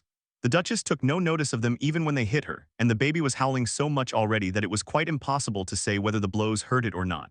"Oh, please mind what you're doing," cried Alice, jumping up and down in an agony of terror. "Oh, there goes his precious nose," as an unusually large saucepan flew close by it and very nearly carried it off. "If everybody minded their own business," the Duchess said in a hoarse growl, "the world would go round a deal faster than it does." "What?" "Which would not be an advantage," said Alice, who felt very glad to get an opportunity of showing off a little of her knowledge. "Just think of what work it would make with the day and night. You see, the Earth takes 24 hours to turn round on its axis." "Talking of axes," said the Duchess, "chop off her head." Alice glanced rather anxiously at the cook to see if she meant to take the hint, but the cook was busily stirring the soup and seemed not to be listening, so she went on again. 24 hours, I think, or is it 12? "Oh, don't bother me," said the Duchess. "I never could abide figures." And with that she began nursing her child again, singing a sort of lullaby to it as she did so, and giving it a violent shake at the end of every line. "Speak roughly to your little boy, and beat him when he sneezes. He only does it to annoy, because he knows it tazes." Chorus in which the cook and the baby joined. "Wells, wells, well." While the Duchess sang the second verse of the song, she kept tossing the baby violently up and down, and the poor little thing howled so that Alice could hardly hear the words. "I speak severely to my boy. I beat him when he sneezes, for he can thoroughly enjoy the pepper when he pleases." Chorus, wells, wells, well. "Here, you may nurse it a bit if you like," the Duchess said to Alice, flinging the baby at her as she spoke. "I must go and get ready to play croquet with the Queen," and she hurried out of the room. The cook threw a frying pan after her as she went out, but it just missed her. Alice caught the baby with some difficulty, as it was a queer-shaped little creature, and held out its arms and legs in all directions, just like a starfish, thought Alice. The poor little thing was snorting like a steam engine when she caught it, and kept doubling itself up and straightening itself out again, so that altogether, for the first minute or two, it was as much as she could do to hold it. As soon as she had made out the proper way of nursing it, which was to twist it up into a sort of knot and then keep tight hold of its right ear and left foot so as to prevent its undoing itself, she carried it out into the open air. "If I don't take this child away with me," thought Alice, "they're sure to kill it in a day or two. Wouldn't it be murder to leave it behind?" She said the last words out loud, and the little thing grunted in reply. It had left off sneezing by this time. "Don't grunt," said Alice. "That's not at all a proper way of expressing yourself." The baby grunted again, and Alice looked very anxiously into its face to see what was the matter with it. There could be no doubt that it had a very turn-up nose, much more like a snout than a real nose. Also, its eyes were getting extremely small for a baby. Altogether, Alice did not like the look of the thing at all. But perhaps it was only sobbing, she thought, and looked into its eyes again to see if there were any tears. No, there were no tears. "If you're going to turn into a pig, my dear," said Alice seriously, "I'll have nothing more to do with you, mind now." The poor little thing sobbed again or grunted, it was impossible to say which, and they went on for some while in silence. Alice was just beginning to think to herself, "Now what am I to do with this creature when I get it home?" when it grunted again so violently that she looked down into its face in some alarm. This time there could be no mistake about it. It was neither more nor less than a pig, and she felt that it would be quite absurd for her to carry it further. So she set the little creature down and felt quite relieved to see it trot away quietly into the wood. "If it had grown up," she said to herself, "it would have made a dreadfully ugly child, but it makes rather a handsome pig, I think." And she began thinking over other children she knew who might do very well as pigs and was just saying to herself, if one only knew the right way to change them, when she was a little startled by seeing the Cheshire Cat sitting on a bough of a tree a few yards off. The cat only grinned when it saw Alice. It looked good-natured, she thought, still it had very long claws and a great many teeth, so she felt that it ought to be treated with respect. Cheshire Puss, she began rather timidly as she did not at all know whether it would like the name, however it only grinned a little wider. Come, it's pleased so far, thought Alice, and she went on. Would you tell me please which way I ought to go from here? That depends a good deal on where you want to get to, said the cat. I don't much care where, said Alice. Then it doesn't matter which way you go, said the cat. So long as I get somewhere, Alice added as an explanation. Oh, you're sure to do that, said the cat, if you only walk long enough. Alice felt that this could not be denied, so she tried another question. What sort of people live about here? In that direction, the cat said, waving its right paw round, lives a hatter, and in that direction, waving the other paw, lives a March hare. Visit either you like, they're both mad. But I don't want to go among mad people, Alice remarked. Oh, you can't help that, said the cat. We're all mad here. I'm mad, you're mad. How do you know I'm mad? Said Alice. You must be, said the cat, or you wouldn't have come here. Alice didn't think that proved it at all. However, she went on, and how do you know that you're mad? To begin with, said the cat, a dog's not mad, you grant that. I suppose so, said Alice. Well then, the cat went on, you see, a dog growls when it's angry and wags its tail when it's pleased. Now I growl when I'm pleased and wag my tail when I'm angry, therefore I'm mad. I call it purring, not growling, said Alice. Call it what you like, said the cat. Do you play croquet with the Queen today? I should like it very much, said Alice, but I haven't been invited yet. You'll see me there, said the cat and vanished. Alice was not much surprised at this. She was getting so used to queer things happening. While she was looking at the place where it had been, it suddenly appeared again. By the by, what became of the baby? Said the cat. I'd nearly forgotten to ask. It turned into a pig, Alice quietly said, just as if it had come back in a natural way. I thought it would, said the cat and vanished again. Alice waited a little, half expecting to see it again, but it did not appear, and after a minute or two she walked on in the direction in which the March hare was said to live. I've seen hatters before, she said to herself. The March hare will be much the most interesting, and perhaps as this is May it won't be raving mad, at least not so mad as it was in March. As she said this, she looked up and there was the cat again, sitting on a branch of a tree. Did you say pig or fig? Said the cat. I said pig, replied Alice, and I wish you wouldn't keep appearing and vanishing so suddenly, you make one quite giddy. What? All right, said the cat, and this time it vanished quite slowly, beginning with the end of the tail and ending with the grin which remained some time after the rest of it had gone. Well, I've often seen a cat without a grin, thought Alice, but a grin without a cat, it's the most curious thing I ever saw in my life. She had not gone much farther before she came in sight of the house of the March hare. She thought it must be the right house, because the chimneys were shaped like ears and the roof was thatched with fur. It was so large a house that she did not like to go nearer till she had nibbled some more of the left-hand bit of mushroom and raised herself to about 2 feet high. Even then she walked up towards it rather timidly, saying to herself, suppose it should be raving mad after all. I almost wish I'd gone to see the hatter instead. Chapter 7. A Mad Tea Party. There was a table set out under a tree in front of the house, and the March hare and the hatter were having tea at it. A dormouse was sitting between them, fast asleep, and the other two were using it as a cushion, resting their elbows on it and talking over its head. Very uncomfortable for the dormouse, thought Alice. Only, as it's asleep, I suppose it doesn't mind. What? The table was a large one, but the three were all crowded together at one corner of it. No room, no room, they cried out when they saw Alice coming. There's plenty of room, said Alice indignantly, and she sat down in a large armchair at one end of the table. Have some wine, the March hare said in an encouraging tone. Alice looked all round the table, but there was nothing on it but tea. I don't see any wine, she remarked. There isn't any, said the March hare. Then it wasn't very civil of you to offer it, said Alice angrily. It wasn't very civil of you to sit down without being invited, said the March hare. I didn't know it was your table, said Alice. It's laid for a great many more than 3. Your hair wants cutting, said the hatter. He had been looking at Alice for some time with great curiosity, and this was his first speech. You should learn not to make personal remarks, Alice said with some severity. It's very rude. The hatter opened his eyes very wide on hearing this, but all he said was, why is a raven like a writing desk? Come, we shall have some fun now, thought Alice. I'm glad they've begun asking riddles. I believe I can guess that, she added aloud. Do you mean that you think you can find out the answer to it, said the March hare. Exactly so, said Alice. Then you should say what you mean, the March hare went on. I do, Alice hastily replied. At least I mean what I say, that's the same thing, you know. Not the same thing a bit, said the hatter. You might just as well say that I see what I eat is the same thing as I eat what I see. You might just as well say, added the March Hare, that I like what I get is the same thing as I get what I like. You might just as well say, added the Dormouse, who seemed to be talking in his sleep, that I breathe when I sleep is the same thing as I sleep when I breathe. It is the same thing with you, said the Hatter, and here the conversation dropped and the party sat silent for a minute while Alice thought over all she could remember about ravens and writing desks, which wasn't much. The Hatter was the first to break the silence. What day of the month is it? He said, turning to Alice. He had taken his watch out of his pocket and was looking at it uneasily, shaking it every now and then and holding it to his ear. Alice considered a little and then said the 4th. 2 days wrong, sighed the Hatter. I told you butter wouldn't suit the works. He added, looking angrily at the March Hare. It was the best butter, the March Hare meekly replied. Yes, but some crumbs must have got in as well, the Hatter grumbled. You shouldn't have put it in with the bread knife. The March Hare took the watch and looked at it gloomily. Then he dipped it into his cup of tea and looked at it again. But he could think of nothing better to say than his first remark. It was the best butter, you know. What? Alice had been looking over his shoulder with some curiosity. What a funny watch, she remarked.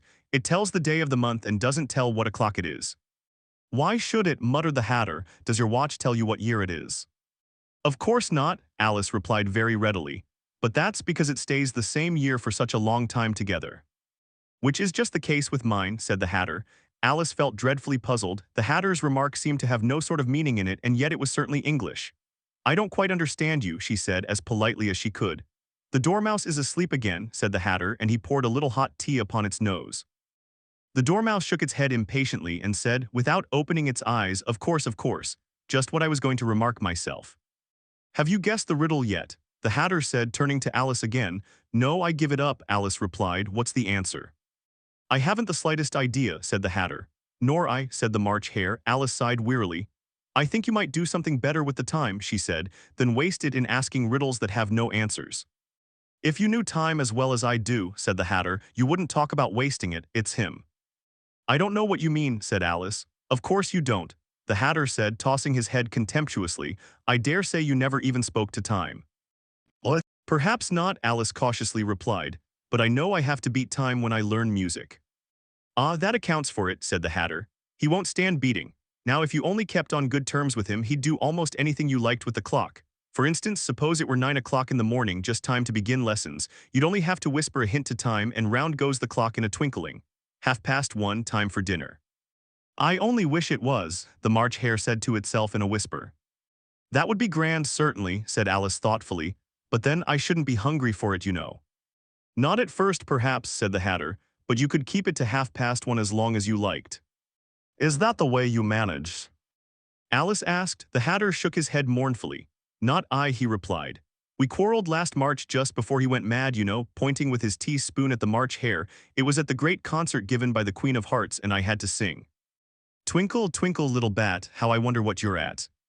You know the song, perhaps. I've heard something like it, said Alice. It goes on, you know, the Hatter continued in this way. Up above the world you fly. Like a tea tray in the sky, twinkle, twinkle. Here the Dormouse shook itself and began singing in its sleep, twinkle, twinkle, twinkle, twinkle, and went on so long that they had to pinch it to make it stop. Well, I'd hardly finished the first verse, said the Hatter, when the Queen jumped up and bawled out, he's murdering the time, off with his head. How dreadfully savage, exclaimed Alice. And ever since that, the Hatter went on in a mournful tone, he won't do a thing I ask, it's always 6 o'clock now. A bright idea came into Alice's head. Is that the reason so many tea things are put out here? She asked. Yes, that's it, said the Hatter with a sigh. It's always tea time and we've no time to wash the things between whiles. Then you keep moving round, I suppose, said Alice. Exactly so, said the Hatter, as the things get used up. But what happens when you come to the beginning again? Alice ventured to ask. Suppose we change the subject, the March Hare interrupted, yawning. I'm getting tired of this. I vote the young lady tells us a story. I'm afraid I don't know one, said Alice, rather alarmed at the proposal. Then the Dormouse shall, they both cried, wake up, Dormouse, and they pinched it on both sides at once. The Dormouse slowly opened his eyes. I wasn't asleep, he said in a hoarse, feeble voice. I heard every word you fellows were saying. Tell us a story, said the March Hare. Yes, please do, pleaded Alice. And be quick about it, added the Hatter, or you'll be asleep again before it's done. What? Once upon a time there were 3 little sisters, the Dormouse began in a great hurry. And their names were Elsie, Lacey, and Tilly, and they lived at the bottom of a well. What did they live on? Said Alice, who always took a great interest in questions of eating and drinking. They lived on treacle, said the Dormouse after thinking a minute or two. They couldn't have done that, you know, Alice gently remarked. They'd have been ill. So they were, said the Dormouse, very ill. Alice tried to fancy to herself what such an extraordinary way of living would be like, but it puzzled her too much, so she went on. But why did they live at the bottom of a well? Take some more tea, the March Hare said to Alice very earnestly. I've had nothing yet, Alice replied in an offended tone, so I can't take more. You mean you can't take less, said the Hatter. It's very easy to take more than nothing. Nobody asked your opinion, said Alice. Who's making personal remarks now? The Hatter asked triumphantly. Alice did not quite know what to say to this, so she helped herself to some tea and bread and butter and then turned to the Dormouse and repeated her question. Why did they live at the bottom of a well? The Dormouse again took a minute or two to think about it and then said, it was a treacle well. There's no such thing. Alice was beginning very angrily, but the Hatter and the March Hare went sh. And the Dormouse sulkily remarked, if you can't be civil, you'd better finish the story for yourself. No, please go on, Alice said very humbly. I won't interrupt again, I dare say there may be one. One indeed, said the Dormouse indignantly. However, he consented to go on. And so these three little sisters, they were learning to draw, you know. What did they draw? Said Alice, quite forgetting her promise. Treacle, said the Dormouse without considering at all this time. I want a clean cup, interrupted the Hatter. Let's all move one place on. He moved on as he spoke, and the Dormouse followed him. The March Hare moved into the Dormouse's place, and Alice rather unwillingly took the place of the March Hare. The Hatter was the only one who got any advantage from the change, and Alice was a good deal worse off than before, as the March Hare had just upset the milk jug into his plate. Alice did not wish to offend the Dormouse again, so she began very cautiously. But I don't understand. Where did they draw the treacle from? You can draw water out of a water well, said the Hatter. So I should think you could draw treacle out of a treacle well, stupid. But they were in the well, Alice said to the Dormouse, not choosing to notice this last remark. Of course they were, said the Dormouse, well in. This answer so confused poor Alice that she let the Dormouse go on for some time without interrupting it. They were learning to draw, the Dormouse went on, yawning and rubbing its eyes, for it was getting very sleepy. And they drew all manner of things, everything that begins with an M. Why with an M, said Alice. Why not, said the March Hare. Alice was silent. The Dormouse had closed its eyes by this time and was going off into a doze, but on being pinched by the Hatter it woke up again with a little shriek and went on. That begins with an M, such as mousetraps and the moon and memory and muchness. You know, you say things are much of a muchness. Did you ever see such a thing as a drawing of a muchness? Really, now you ask me, said Alice, very much confused. I don't think. Then you shouldn't talk, said the Hatter. This piece of rudeness was more than Alice could bear. She got up in great disgust and walked off. The Dormouse fell asleep instantly, and neither of the others took the least notice of her going, though she looked back once or twice, half hoping that they would call after her. The last time she saw them, they were trying to put the Dormouse into the teapot. At any rate, I'll never go there again, said Alice as she picked her way through the wood. It's the stupidest tea party I ever was at in all my life. Just as she said this, she noticed that one of the trees had a door leading right into it. That's very curious, she thought, but everything's curious today. I think I may as well go in at once. And in she went. Once more she found herself in the long hall and close to the little glass table. Now I'll manage better this time, she said to herself, and began by taking the little golden key and unlocking the door that led into the garden. Then she went to work nibbling at the mushroom. She had kept a piece of it in her pocket till she was about a foot high. Then she walked down the little passage, and then she found herself at last in the beautiful garden among the bright flower beds and the cool fountains. Chapter 8. The Queen's Croquet Ground. A large rose tree stood near the entrance of the garden. The roses growing on it were white, but there were 3 gardeners at it, busily painting them red. Alice thought this a very curious thing, and she went nearer to watch them, and just as she came up to them she heard one of them say, "Look out now, 5. Don't go splashing paint over me like that."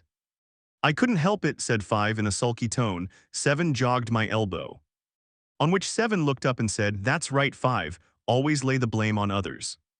"You'd better not talk," said 5. "I heard the Queen say only yesterday you deserve to be beheaded." "What for?" said the one who had spoken first. "That's none of your business too," said 7. "Yes, it is his business," said 5, "and I'll tell him it was for bringing the cook tuliproots instead of onions." What? 7 flung down his brush and had just begun well of all the unjust things, when his eye chanced to fall upon Alice as she stood watching them, and he checked himself suddenly. The others looked round also, and all of them bowed low. "Would you tell me," said Alice a little timidly, "why you are painting those roses?" 5 and 7 said nothing but looked at 2. 2 began in a low voice, "Why, the fact is, you see, miss, this here ought to have been a red rose tree and we put a white one in by mistake, and if the queen was to find it out we should all have our heads cut off, you know. So you see, miss, we're doing our best afore she comes to." At this moment 5, who had been anxiously looking across the garden, called out, "The queen! The queen!" And the 3 gardeners instantly threw themselves flat upon their faces. There was a sound of many footsteps, and Alice looked round, eager to see the queen.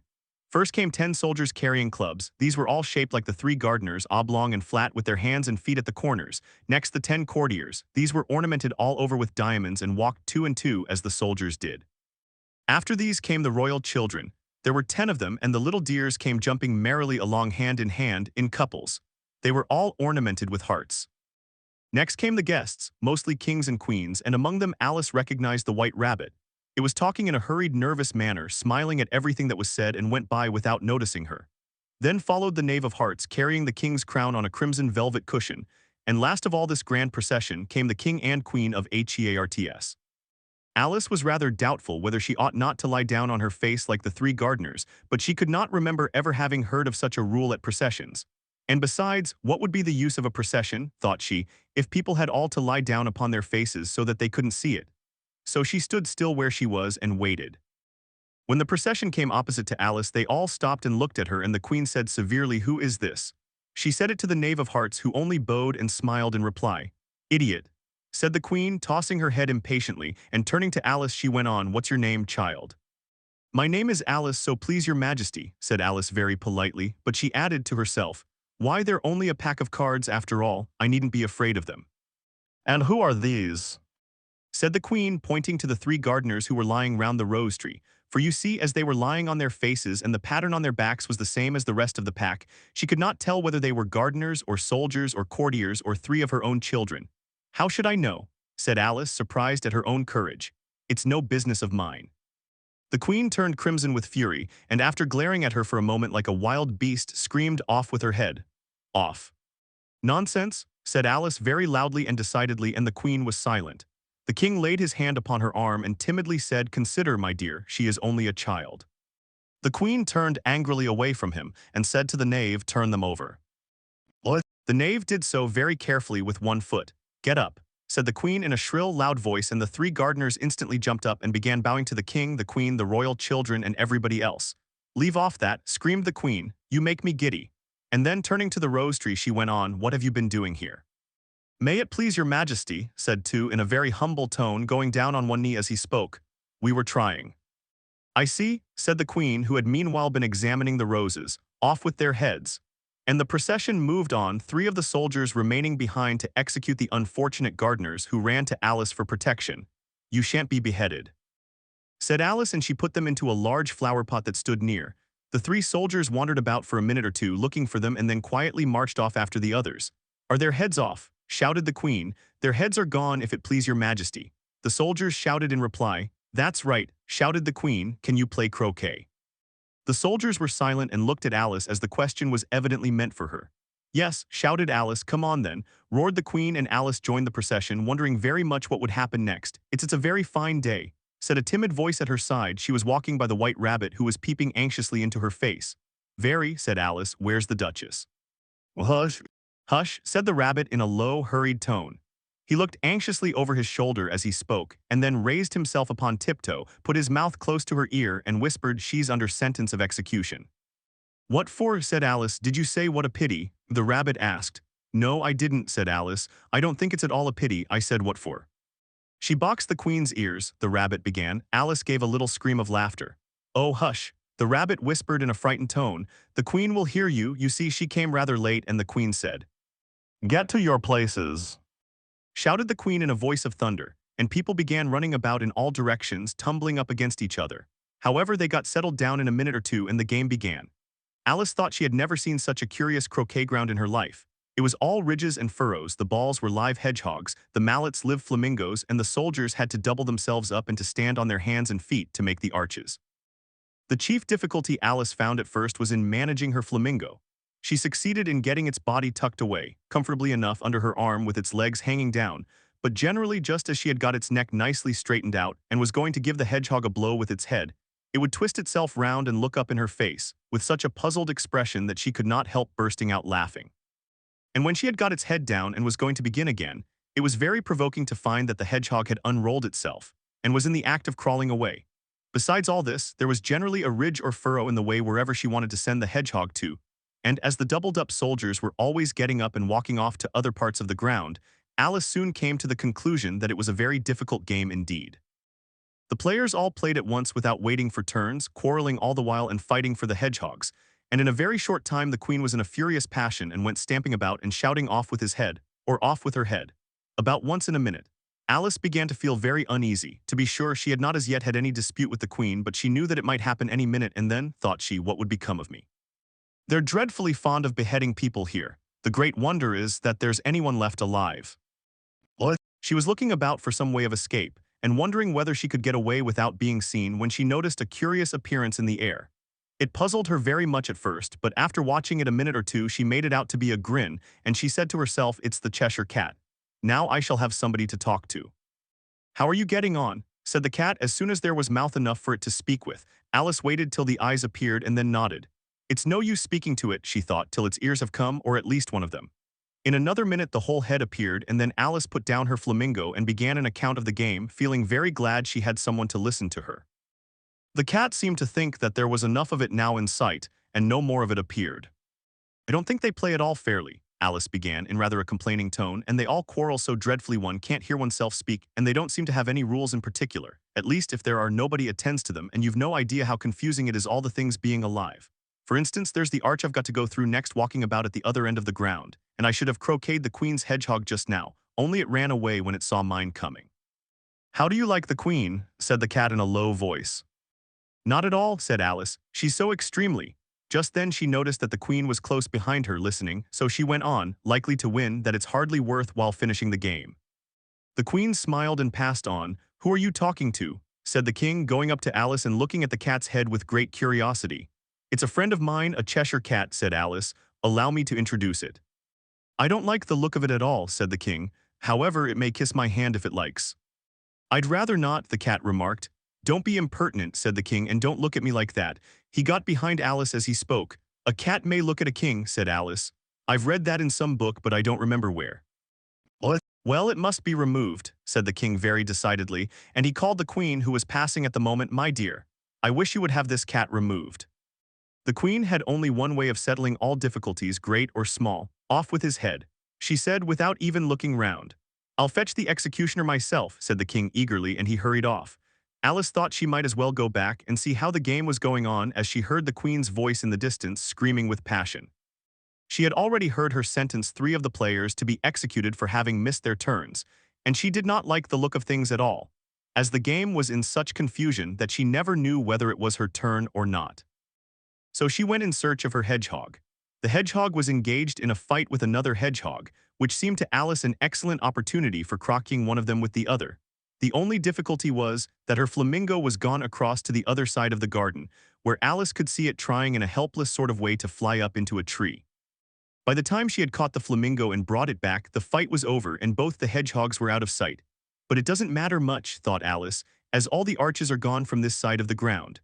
So she tucked it away under her arm that it might not escape again and went back for a little more conversation with her friend. When she got back to the Cheshire Cat, she was surprised to find quite a large crowd collected round it. There was a dispute going on between the executioner, the king, and the queen, who were all talking at once, while all the rest were quite silent and looked very uncomfortable. The moment Alice appeared, she was appealed to by all 3 to settle the question, and they repeated their arguments to her, though as they all spoke at once, she found it very hard indeed to make out exactly what they said. The executioner's argument was that you couldn't cut off a head unless there was a body to cut it off from, that he had never had to do such a thing before, and he wasn't going to begin at his time of life. The king's argument was that anything that had a head could be beheaded and that you weren't to talk nonsense. The queen's argument was that if something wasn't done about it in less than no time, she'd have everybody executed all round. It was this last remark that had made the whole party look so grave and anxious. Alice could think of nothing else to say, but it belongs to the Duchess. You'd better ask her about it. She's in prison, the queen said to the executioner. Fetch her here. And the executioner went off like an arrow. The cat's head began fading away the moment he was gone, and by the time he had come back with the Duchess, it had entirely disappeared. So the king and the executioner ran wildly up and down looking for it, while the rest of the party went back to the game. Chapter 9. The Mock Turtle's Story. "You can't think how glad I am to see you again, you dear old thing," said the Duchess as she tucked her arm affectionately into Alice's and they walked off together. Alice was very glad to find her in such a pleasant temper and thought to herself that perhaps it was only the pepper that had made her so savage when they met in the kitchen. "When I'm a duchess," she said to herself, not in a very hopeful tone though, "I won't have any pepper in my kitchen at all. Soup does very well without, maybe it's always pepper that makes people hot-tempered," she went on, very much pleased at having found out a new kind of rule, "and vinegar that makes them sour and chamomile that makes them bitter and barley sugar and such things that make children sweet-tempered. I only wish people knew that, then they wouldn't be so stingy about it, you know." She had quite forgotten the Duchess by this time and was a little startled when she heard her voice close to her ear. "You're thinking about something, my dear, and that makes you forget to talk. I can't tell you just now what the moral of that is, but I shall remember it in a bit." "Perhaps it hasn't one," Alice ventured to remark. "Tut tut, child," said the Duchess. "Everything's got a moral if only you can find it." And she squeezed herself up closer to Alice's side as she spoke.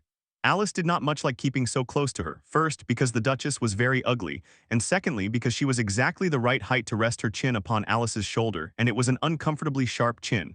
However, she did not like to be rude, so she bore it as well as she could. "The game's going on rather better now," she said, by way of keeping up the conversation a little. "'Tis so," said the Duchess, "and the moral of that is, oh, 'tis love that makes the world go round." "Somebody said," Alice whispered, "that it's done by everybody minding their own business." Well, it means much the same thing," said the Duchess, digging her sharp little chin into Alice's shoulder as she added, "and the moral of that is take care of the sense and the sounds will take care of themselves." How fond she is of finding morals in things. Alice thought to herself. "I dare say you're wondering why I don't put my arm round your waist," the Duchess said after a pause. "The reason is that I'm doubtful about the temper of your flamingo. Shall I try the experiment?"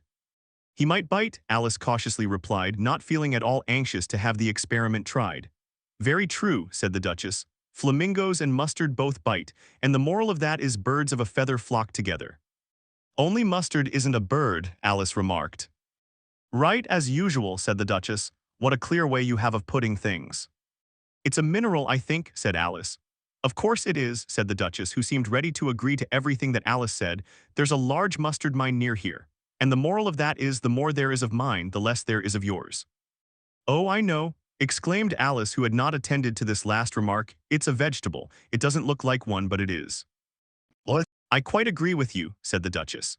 "And the moral of that is be what you would seem to be, or if you'd like it put more simply, never imagine yourself not to be otherwise than what it might appear to others that what you were or might have been was not otherwise than what you had been would have appeared to them to be otherwise."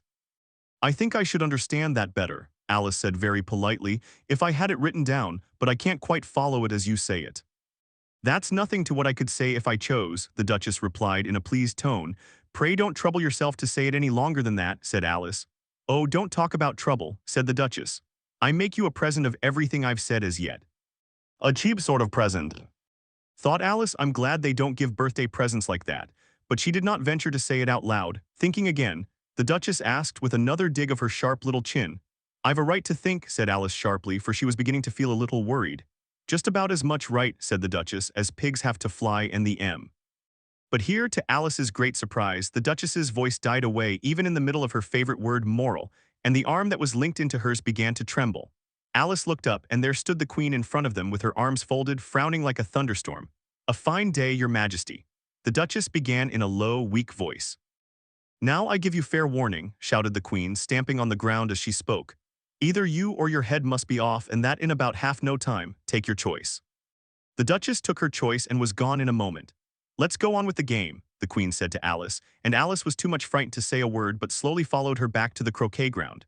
The other guests had taken advantage of the Queen's absence and were resting in the shade. However, the moment they saw her, they hurried back to the game, the Queen merely remarking that a moment's delay would cost them their lives.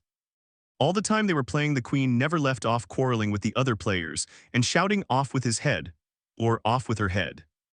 Those whom she sentenced were taken into custody by the soldiers, who of course had to leave off being arches to do this, so that by the end of half an hour or so there were no arches left, and all the players except the King, the Queen, and Alice were in custody and under sentence of execution. Then the queen left off, quite out of breath, and said to Alice, "Have you seen the mock turtle yet?" "No," said Alice, "I don't even know what a mock turtle is." "It's the thing mock turtle soup is made from," said the queen. "I never saw one or heard of one," said Alice. "Come on then," said the queen, "and he shall tell you his history." As they walked off together, Alice heard the king say in a low voice to the company generally, "You are all pardoned. Come, that's a good thing." She said to herself, for she had felt quite unhappy at the number of executions the queen had ordered. They very soon came upon a griffin lying fast asleep in the sun. "If you don't know what a griffin is, look at the picture." "Up, lazy thing," said the queen, "and take this young lady to see the mock turtle and to hear his history. I must go back and see after some executions I have ordered." And she walked off, leaving Alice alone with the griffin. Alice did not quite like the look of the creature, but on the whole she thought it would be quite as safe to stay with it as to go after that savage queen, so she waited. The griffin sat up and rubbed its eyes, then it watched the queen till she was out of sight, then it chuckled. "What fun!" said the griffin, half to itself, half to Alice. "What is the fun?" said Alice. "Why, said the griffin, "it's all her fancy that they never executes nobody, you know. Come on." "Everybody says come on." "Here," thought Alice as she went slowly after it, "I never was so ordered about in all my life, never." They had not gone far before they saw the mock turtle in the distance, sitting sad and lonely on a little ledge of rock, and as they came nearer, Alice could hear him sighing as if his heart would break. She pitied him deeply. "What is his sorrow?" she asked the griffin, and the griffin answered very nearly in the same words as before, "It's all his fancy that he hasn't got no sorrow, you know. Come on." "What?" So they went up to the mock turtle, who looked at them with large eyes full of tears but said nothing. "This here young lady," said the griffin, "she wants for to know your history, she do." "I'll tell it her," said the mock turtle in a deep, hollow tone. "Sit down, both of you, and don't speak a word till I've finished." So they sat down, and nobody spoke for some minutes. Alice thought to herself, "I don't see how he can ever finish if he doesn't begin." But she waited patiently. "Once," said the mock turtle at last with a deep sigh, "I was a real turtle." These words were followed by a very long silence, broken only by an occasional exclamation of "HJCKRRH" from the griffin and the constant heavy sobbing of the mock turtle. Alice was very nearly getting up and saying, "Thank you, sir, for your interesting story," but she could not help thinking there must be more to come, so she sat still and said nothing. "When we were little," the mock turtle went on at last, more calmly, though still sobbing a little now and then, "we went to school in the sea. The master was an old turtle. We used to call him Tortoise." "Why did you call him Tortoise if he wasn't one?" Alice asked. "We called him Tortoise because he taught us," said the mock turtle angrily. "Really, you are very dull."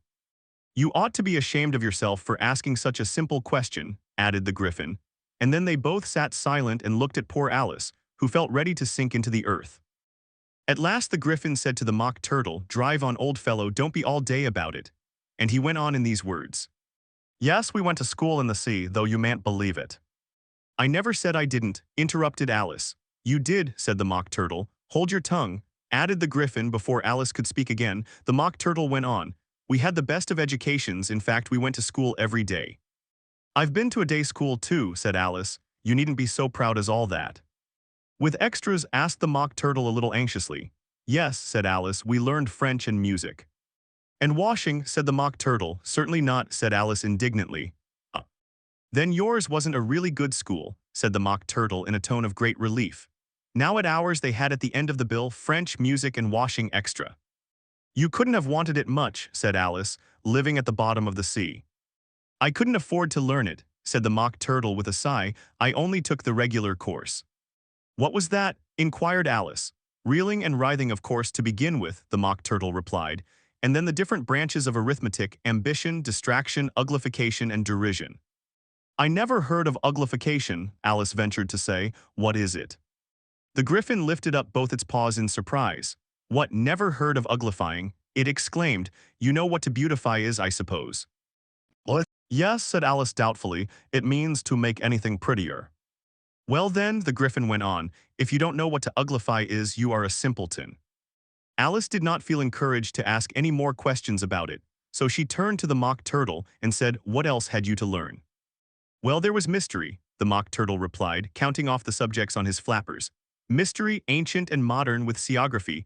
Then drawling. The drawling master was an old congareel that used to come once a week. He taught us drawling, stretching, and fainting in coils." "What was that like?" said Alice. "Well, I can't show it you myself," the mock turtle said. "I'm too stiff, and the griffin never learnt it." "What?" "Hadn't time," said the griffin. "I went to the classics master, though. He was an old crab, he was." I never went to him, the Mock Turtle said with a sigh. He taught laughing and grief, they used to say. So he did, said the Griffin, sighing in his turn, and both creatures hid their faces in their paws. And how many hours a day did you do lessons? Said Alice in a hurry to change the subject. 10 hours the first day, said the Mock Turtle, 9 the next, and so on. What a curious plan, exclaimed Alice. That's the reason they're called lessons, the Griffin remarked, because they lesson from day to day. This was quite a new idea to Alice, and she thought it over a little before she made her next remark. Then the 11th day must have been a holiday.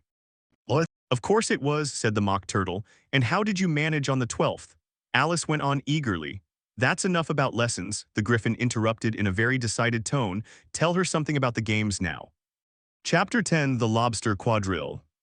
The Mock Turtle sighed deeply and drew the back of one flapper across his eyes. He looked at Alice and tried to speak, but for a minute or two sobs choked his voice. Same as if he had a bone in his throat, said the Griffin, and it set to work shaking him and punching him in the back. At last the Mock Turtle recovered his voice, and with tears running down his cheeks he went on again. You may not have lived much under the sea. I haven't, said Alice, and perhaps you were never even introduced to a lobster. Alice began to say, I once tasted, but checked herself hastily and said, no, never, so you can have no idea what a delightful thing a lobster quadrille is. No, indeed, said Alice. What sort of a dance is it? Why, said the Griffin, you first form into a line along the seashore. 2 lines, cried the Mock Turtle. Seals, turtles, salmon, and so on, then when you've cleared all the jellyfish out of the way. That generally takes some time, interrupted the Griffin. You advance twice. Each with a lobster as a partner. Cried the Griffin. Of course, the Mock Turtle said, advance twice set to partners. Change lobsters and retire in same order, continued the Griffin. Then you know, the Mock Turtle went on, you throw the lobsters, shouted the Griffin with a bound into the air, as far out to sea as you can.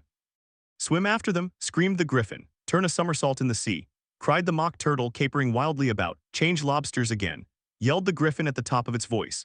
Back to land again, and that's all the first figure, said the Mock Turtle, suddenly dropping his voice, and the 2 creatures who had been jumping about like mad things all this time sat down again very sadly and quietly and looked at Alice. It must be a very pretty dance, said Alice timidly.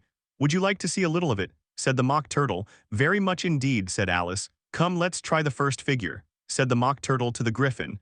We can do without lobsters, you know, which shall sing. Oh, you sing, said the Griffin. I've forgotten the words.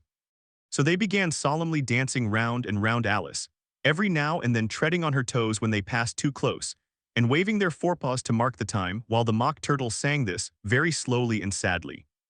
Will you walk a little faster, said a whiting to a snail. There's a porpoise close behind us and he's treading on my tail. See how eagerly the lobsters and the turtles all advance. They are waiting on the shingle. Will you come and join the dance?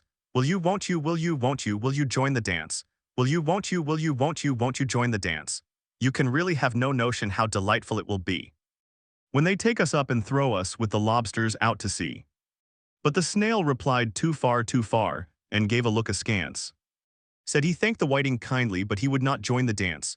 Would not, could not, would not, could not, would not join the dance. Would not, could not, would not, could not, could not join the dance. What matters it how far we go? His scaly friend replied, there is another shore you know upon the other side. The further off from England the nearer is to France. Then turn not pale, beloved snail, but come and join the dance. Will you, won't you, will you, won't you, will you join the dance? Will you, won't you, will you, won't you, won't you join the dance? Thank you, it's a very interesting dance to watch, said Alice, feeling very glad that it was over at last. And I do so like that curious song about the whiting. Oh, as to the whiting, said the Mock Turtle, you've seen them, of course. Yes, said Alice, I've often seen them at Din. She checked herself hastily. I don't know where Din may be, said the Mock Turtle, but if you've seen them so often, of course you know what they're like. I believe so, Alice replied thoughtfully. They have their tails in their mouths, and they're all over crumbs. You're wrong about the crumbs, said the Mock Turtle. Crumbs would all wash off in the sea, but they have their tails in their mouths, and the reason is here. The Mock Turtle yawned and shut his eyes. Tell her about the reason and all that, he said to the Griffin. The reason is, said the Griffin, that they would go with the lobsters to the dance. So they got thrown out to sea, so they had to fall a long way, so they got their tails fast in their mouths, so they couldn't get them out again, that's all. Thank you, said Alice, it's very interesting. I never knew so much about a whiting before. I can tell you more than that if you like, said the Griffin. Do you know why it's called a whiting? What? I never thought about it, said Alice. Why? It does the boots and shoes, the Griffin replied very solemnly. Alice was thoroughly puzzled. Does the boots and shoes? She repeated in a wondering tone. Why, what are your shoes done with? Said the Griffin. I mean, what makes them so shiny? Alice looked down at them and considered a little before she gave her answer. They're done with blacking, I believe. Boots and shoes under the sea, the Griffin went on in a deep voice, are done with a whiting. Now you know. And what are they made of? Alice asked in a tone of great curiosity. Soles and eels, of course, the Griffin replied rather impatiently. Any shrimp could have told you that. What? If I'd been the whiting, said Alice, whose thoughts were still running on the song, I'd have said to the porpoise, keep back please, we don't want you with us. They were obliged to have him with them, the Mock Turtle said. No wise fish would go anywhere without a porpoise. Wouldn't it really? Said Alice in a tone of great surprise. Of course not, said the Mock Turtle. Why, if a fish came to me and told me he was going a journey, I should say with what porpoise. Don't you mean purpose, said Alice. I mean what I say, the Mock Turtle replied in an offended tone, and the Griffin added, come, let's hear some of your adventures. What? I could tell you my adventures beginning from this morning, said Alice a little timidly. But it's no use going back to yesterday because I was a different person then. Explain all that, said the Mock Turtle. No, no, the adventures first, said the Griffin in an impatient tone. Explanations take such a dreadful time. So Alice began telling them her adventures from the time when she first saw the white rabbit. She was a little nervous about it just at first. The two creatures got so close to her, one on each side, and opened their eyes and mouths so very wide, but she gained courage as she went on. Her listeners were perfectly quiet till she got to the part about her repeating, you are old, Father William, to the caterpillar, and the words all coming different, and then the Mock Turtle drew a long breath and said, that's very curious. It's all about as curious as it can be, said the Griffin. It all came different.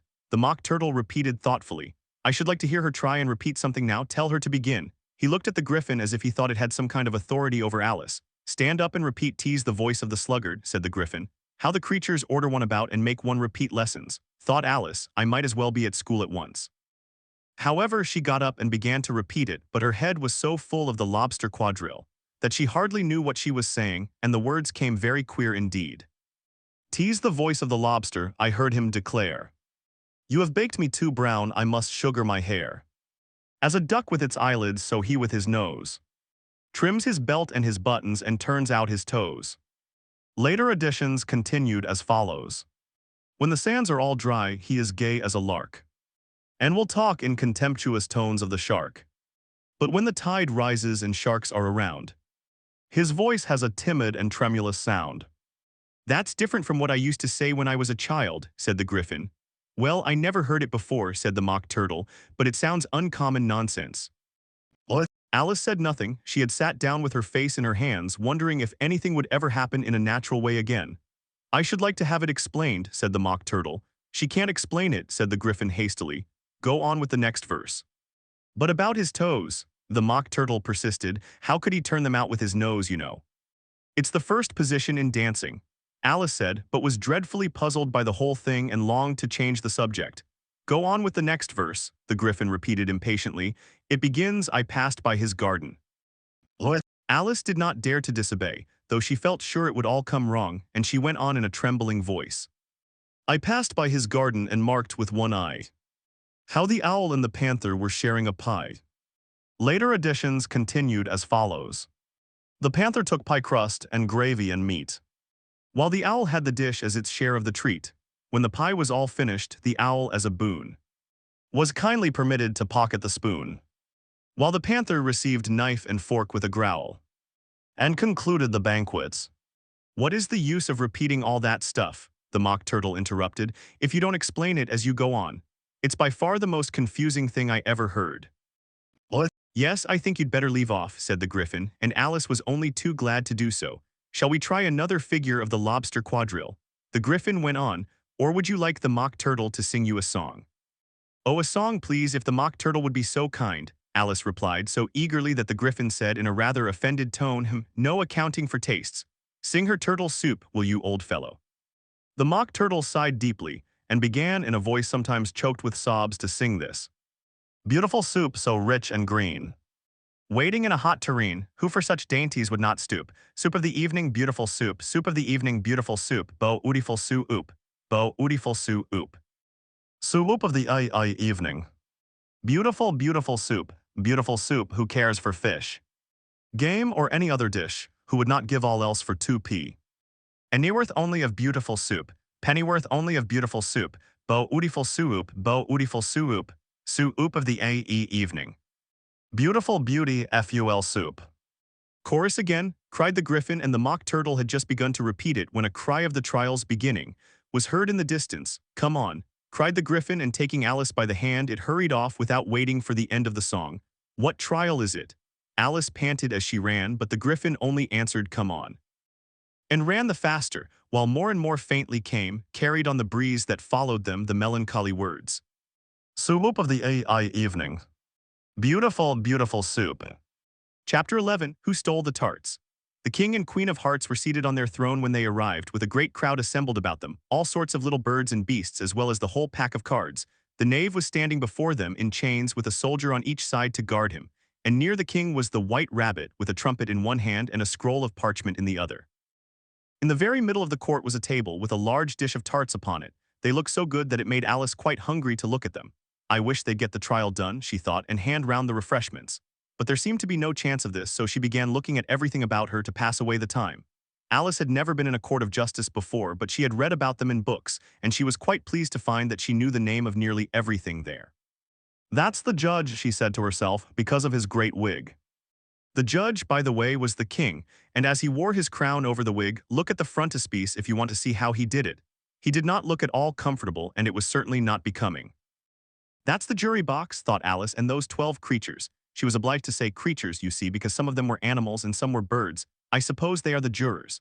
She said this last word 2 or 3 times over to herself, being rather proud of it, for she thought, and rightly too, that very few little girls of her age knew the meaning of it at all. However, jurymen would have done just as well. The 12 jurors were all writing very busily on slates. What are they doing?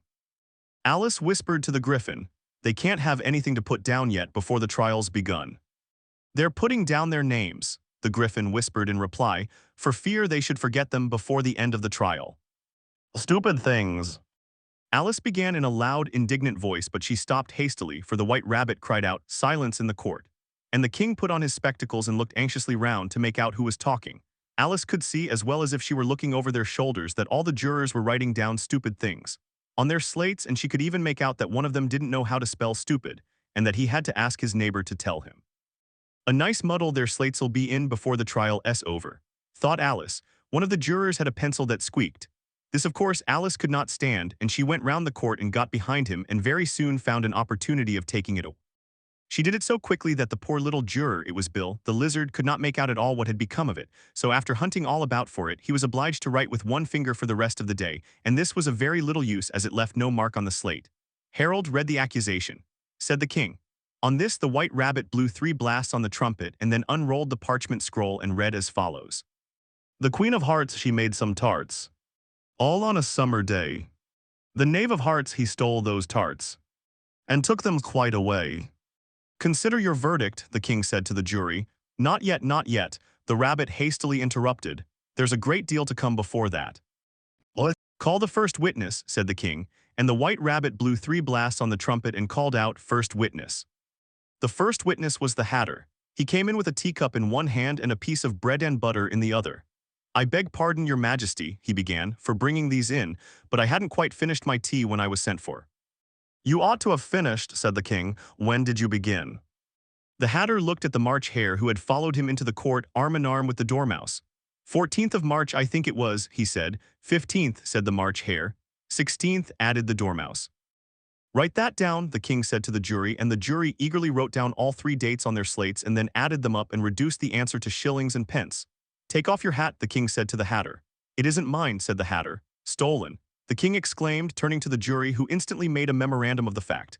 I keep them to sell, the Hatter added as an explanation. I've none of my own, I'm a Hatter.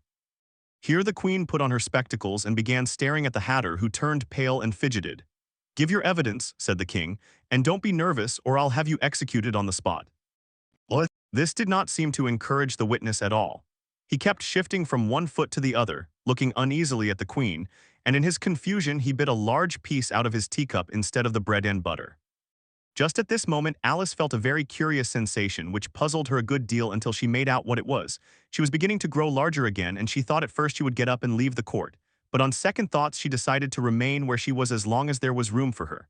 "I wish you wouldn't squeeze so," said the Dormouse, who was sitting next to her. "I can hardly breathe." "I can't help it," said Alice very meekly. "I'm growing." "You've no right to grow here," said the Dormouse.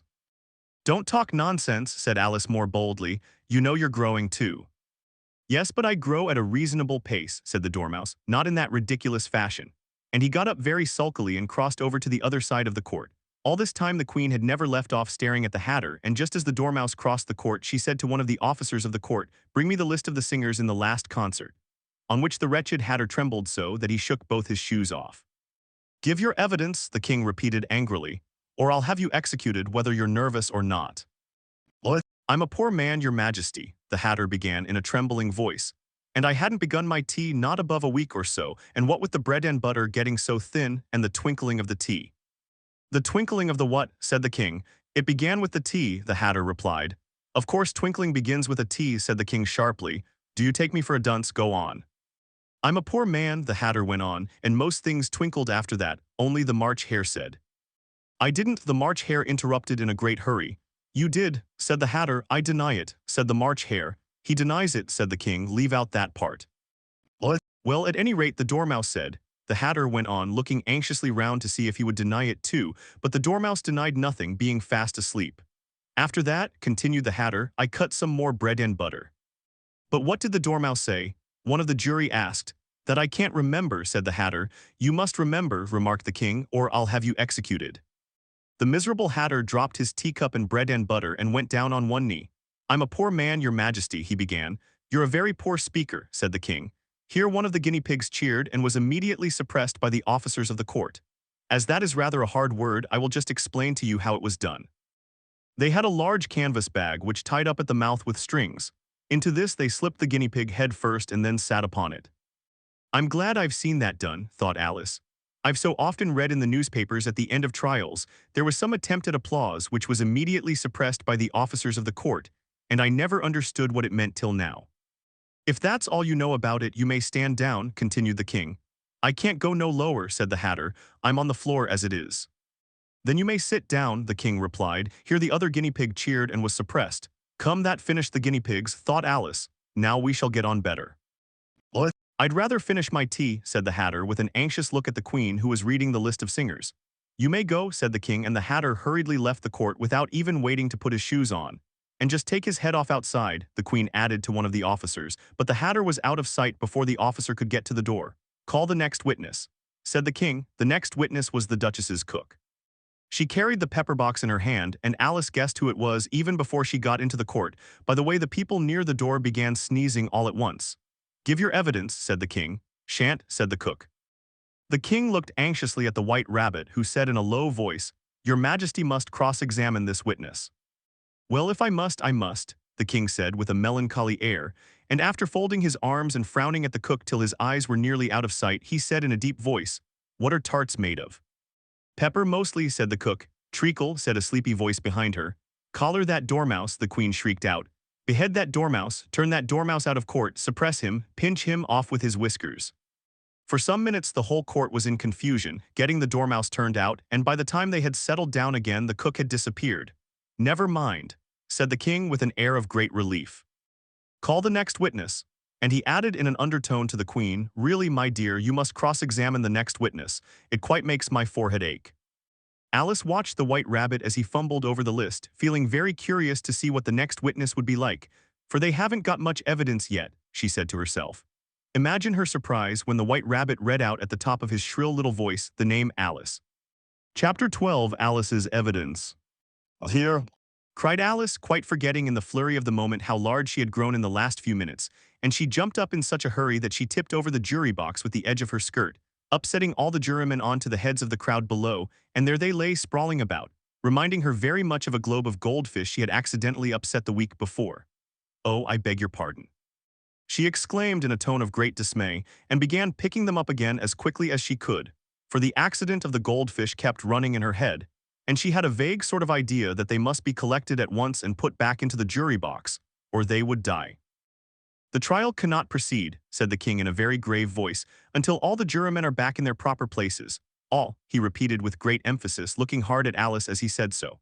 Alice looked at the jury box and saw that in her haste she had put the lizard in head downwards, and the poor little thing was waving its tail about in a melancholy way, being quite unable to move. She soon got it out again and put it right. Not that it signifies much, she said to herself. I should think it would be quite as much use in the trial one way up as the other. As soon as the jury had a little recovered from the shock of being upset and their slates and pencils had been found and handed back to them, they set to work very diligently to write out a history of the accident, all except the lizard, who seemed too much overcome to do anything but sit with its mouth open, gazing up into the roof of the court. What do you know about this business? The king said to Alice. Nothing, said Alice. Nothing whatever, persisted the king. Nothing whatever, said Alice. That's very important, the king said, turning to the jury. They were just beginning to write this down on their slates when the White Rabbit interrupted. Unimportant, your majesty means, of course, he said in a very respectful tone, but frowning and making faces at him as he spoke. Unimportant, of course I meant, the king hastily said, and went on to himself in an undertone. Important, unimportant, unimportant, important, as if he were trying which word sounded best. Some of the jury wrote it down important and some unimportant. Alice could see this as she was near enough to look over their slates, but it doesn't matter a bit, she thought to herself. At this moment the king, who had been for some time busily writing in his notebook, cackled out silence, and read out from his book Rule 42, all persons more than a mile high to leave the court. Everybody looked at Alice. I'm not a mile high, said Alice. You are, said the king. Nearly 2 miles high, added the queen. Well, I shan't go at any rate, said Alice. Besides, that's not a regular rule, you invented it just now. It's the oldest rule in the book, said the king. Then it ought to be number 1, said Alice. The king turned pale and shut his notebook hastily. Consider your verdict, he said to the jury in a low, trembling voice. There's more evidence to come yet, please your majesty, said the White Rabbit, jumping up in a great hurry. This paper has just been picked up. What's in it, said the queen. I haven't opened it yet, said the White Rabbit, but it seems to be a letter written by the prisoner to somebody. It must have been that, said the king, unless it was written to nobody, which isn't usual, you know. Who is it directed to, said one of the jurymen. It isn't directed at all, said the White Rabbit. In fact, there's nothing written on the outside. He unfolded the paper as he spoke and added, it isn't a letter after all, it's a set of verses. Are they in the prisoner's handwriting? Asked another of the jurymen. No, they're not, said the White Rabbit, and that's the queerest thing about it. The jury all looked puzzled. He must have imitated somebody else's hand, said the king. The jury all brightened up again. Please your majesty, said the knave, I didn't write it and they can't prove I did. There's no name signed at the end. If you didn't sign it, said the king, that only makes the matter worse. You must have meant some mischief, or else you'd have signed your name like an honest man. What? There was a general clapping of hands at this. It was the first really clever thing the king had said that day. That proves his guilt, said the queen. It proves nothing of the sort, said Alice. Why, you don't even know what they're about. Read them, said the king. The White Rabbit put on his spectacles. Where shall I begin, please your majesty, he asked. Begin at the beginning, the king said gravely, and go on till you come to the end, then stop. These were the verses the White Rabbit read. They told me you had been to her, and mentioned me to him. She gave me a good character, but said I could not swim. He sent them word I had not gone. We know it to be true. If she should push the matter on, what would become of you? I gave her 1, they gave him 2. You gave us 3 or more. They all returned from him to you. Though they were mine before, if I or she should chance to be involved in this affair, he trusts to you to set them free. Exactly as we were, my notion was that you had been. Before she had this fit, an obstacle that came between him and ourselves, and it, don't let him know she liked them best. For this must ever be a secret kept from all the rest, between yourself and me. What? That's the most important piece of evidence we've heard yet, said the king, rubbing his hands. So now let the jury. If any one of them can explain it, said Alice. She had grown so large in the last few minutes that she wasn't a bit afraid of interrupting him. I'll give him 6pence. I don't believe there's an atom of meaning in it. The jury all wrote down on their slates, she doesn't believe there's an atom of meaning in it, but none of them attempted to explain the paper. If there's no meaning in it, said the king, that saves a world of trouble, you know, as we needn't try to find any. And yet I don't know, he went on, spreading out the verses on his knee and looking at them with one eye. I seem to see some meaning in them after all. Said I could not swim, you can't swim, can you? He added, turning to the knave. The knave shook his head sadly. Do I look like it? He said, which he certainly did not, being made entirely of cardboard. All right so far, said the king, and he went on muttering over the verses to himself. We know it to be true. That's the jury, of course. I gave her one, they gave him two. Why, that must be what he did with the tarts, you know. But it goes on, they all returned from him to you, said Alice. Why, there they are, said the king triumphantly, pointing to the tarts on the table. Nothing can be clearer than that. Then again, before she had this fit, you never had fits, my dear, I think. He said to the queen. Never, said the queen furiously, throwing an inkstand at the lizard as she spoke. The unfortunate little Bill had left off writing on his slate with one finger, as he found it made no mark. But he now hastily began again, using the ink that was trickling down his face as long as it lasted. Then the words don't fit you, said the king, looking round the court with a smile. There was a dead silence. It's a pun, the king added in an offended tone, and everybody laughed. Let the jury consider their verdict. The king said for about the 20th time that day. No, no, said the queen. Sentence first, verdict afterwards. Stuff and nonsense, said Alice loudly, the idea of having the sentence first. Hold your tongue, said the queen, turning purple. I won't, said Alice. Off with her head, the queen shouted at the top of her voice. Nobody moved. Who cares for you, said Alice. She had grown to her full size by this time. You're nothing but a pack of cards. At this, the whole pack rose up into the air and came flying down upon her.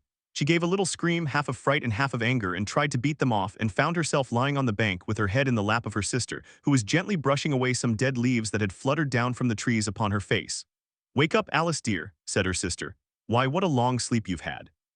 Oh, I've had such a curious dream, said Alice, and she told her sister, as well as she could remember them, all these strange adventures of hers that you have just been reading about. And when she had finished, her sister kissed her and said, It was a curious dream, dear, certainly, but now run in to your tea, it's getting late. So Alice got up and ran off, thinking while she ran, as well she might, what a wonderful dream it had been. But her sister sat still just as she left her, leaning her head on her hand, watching the setting sun and thinking of little Alice and all her wonderful adventures, till she too began dreaming after a fashion, and this was her dream.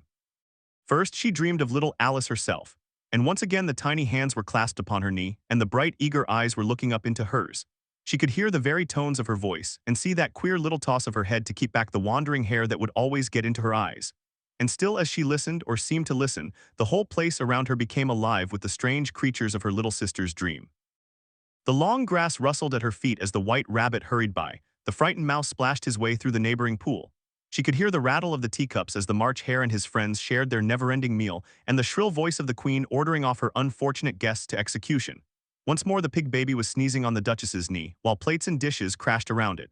Once more the shriek of the griffin, the squeaking of the lizard's slate pencil, and the choking of the suppressed guinea pigs filled the air, mixed up with the distant sobs of the miserable mock turtle.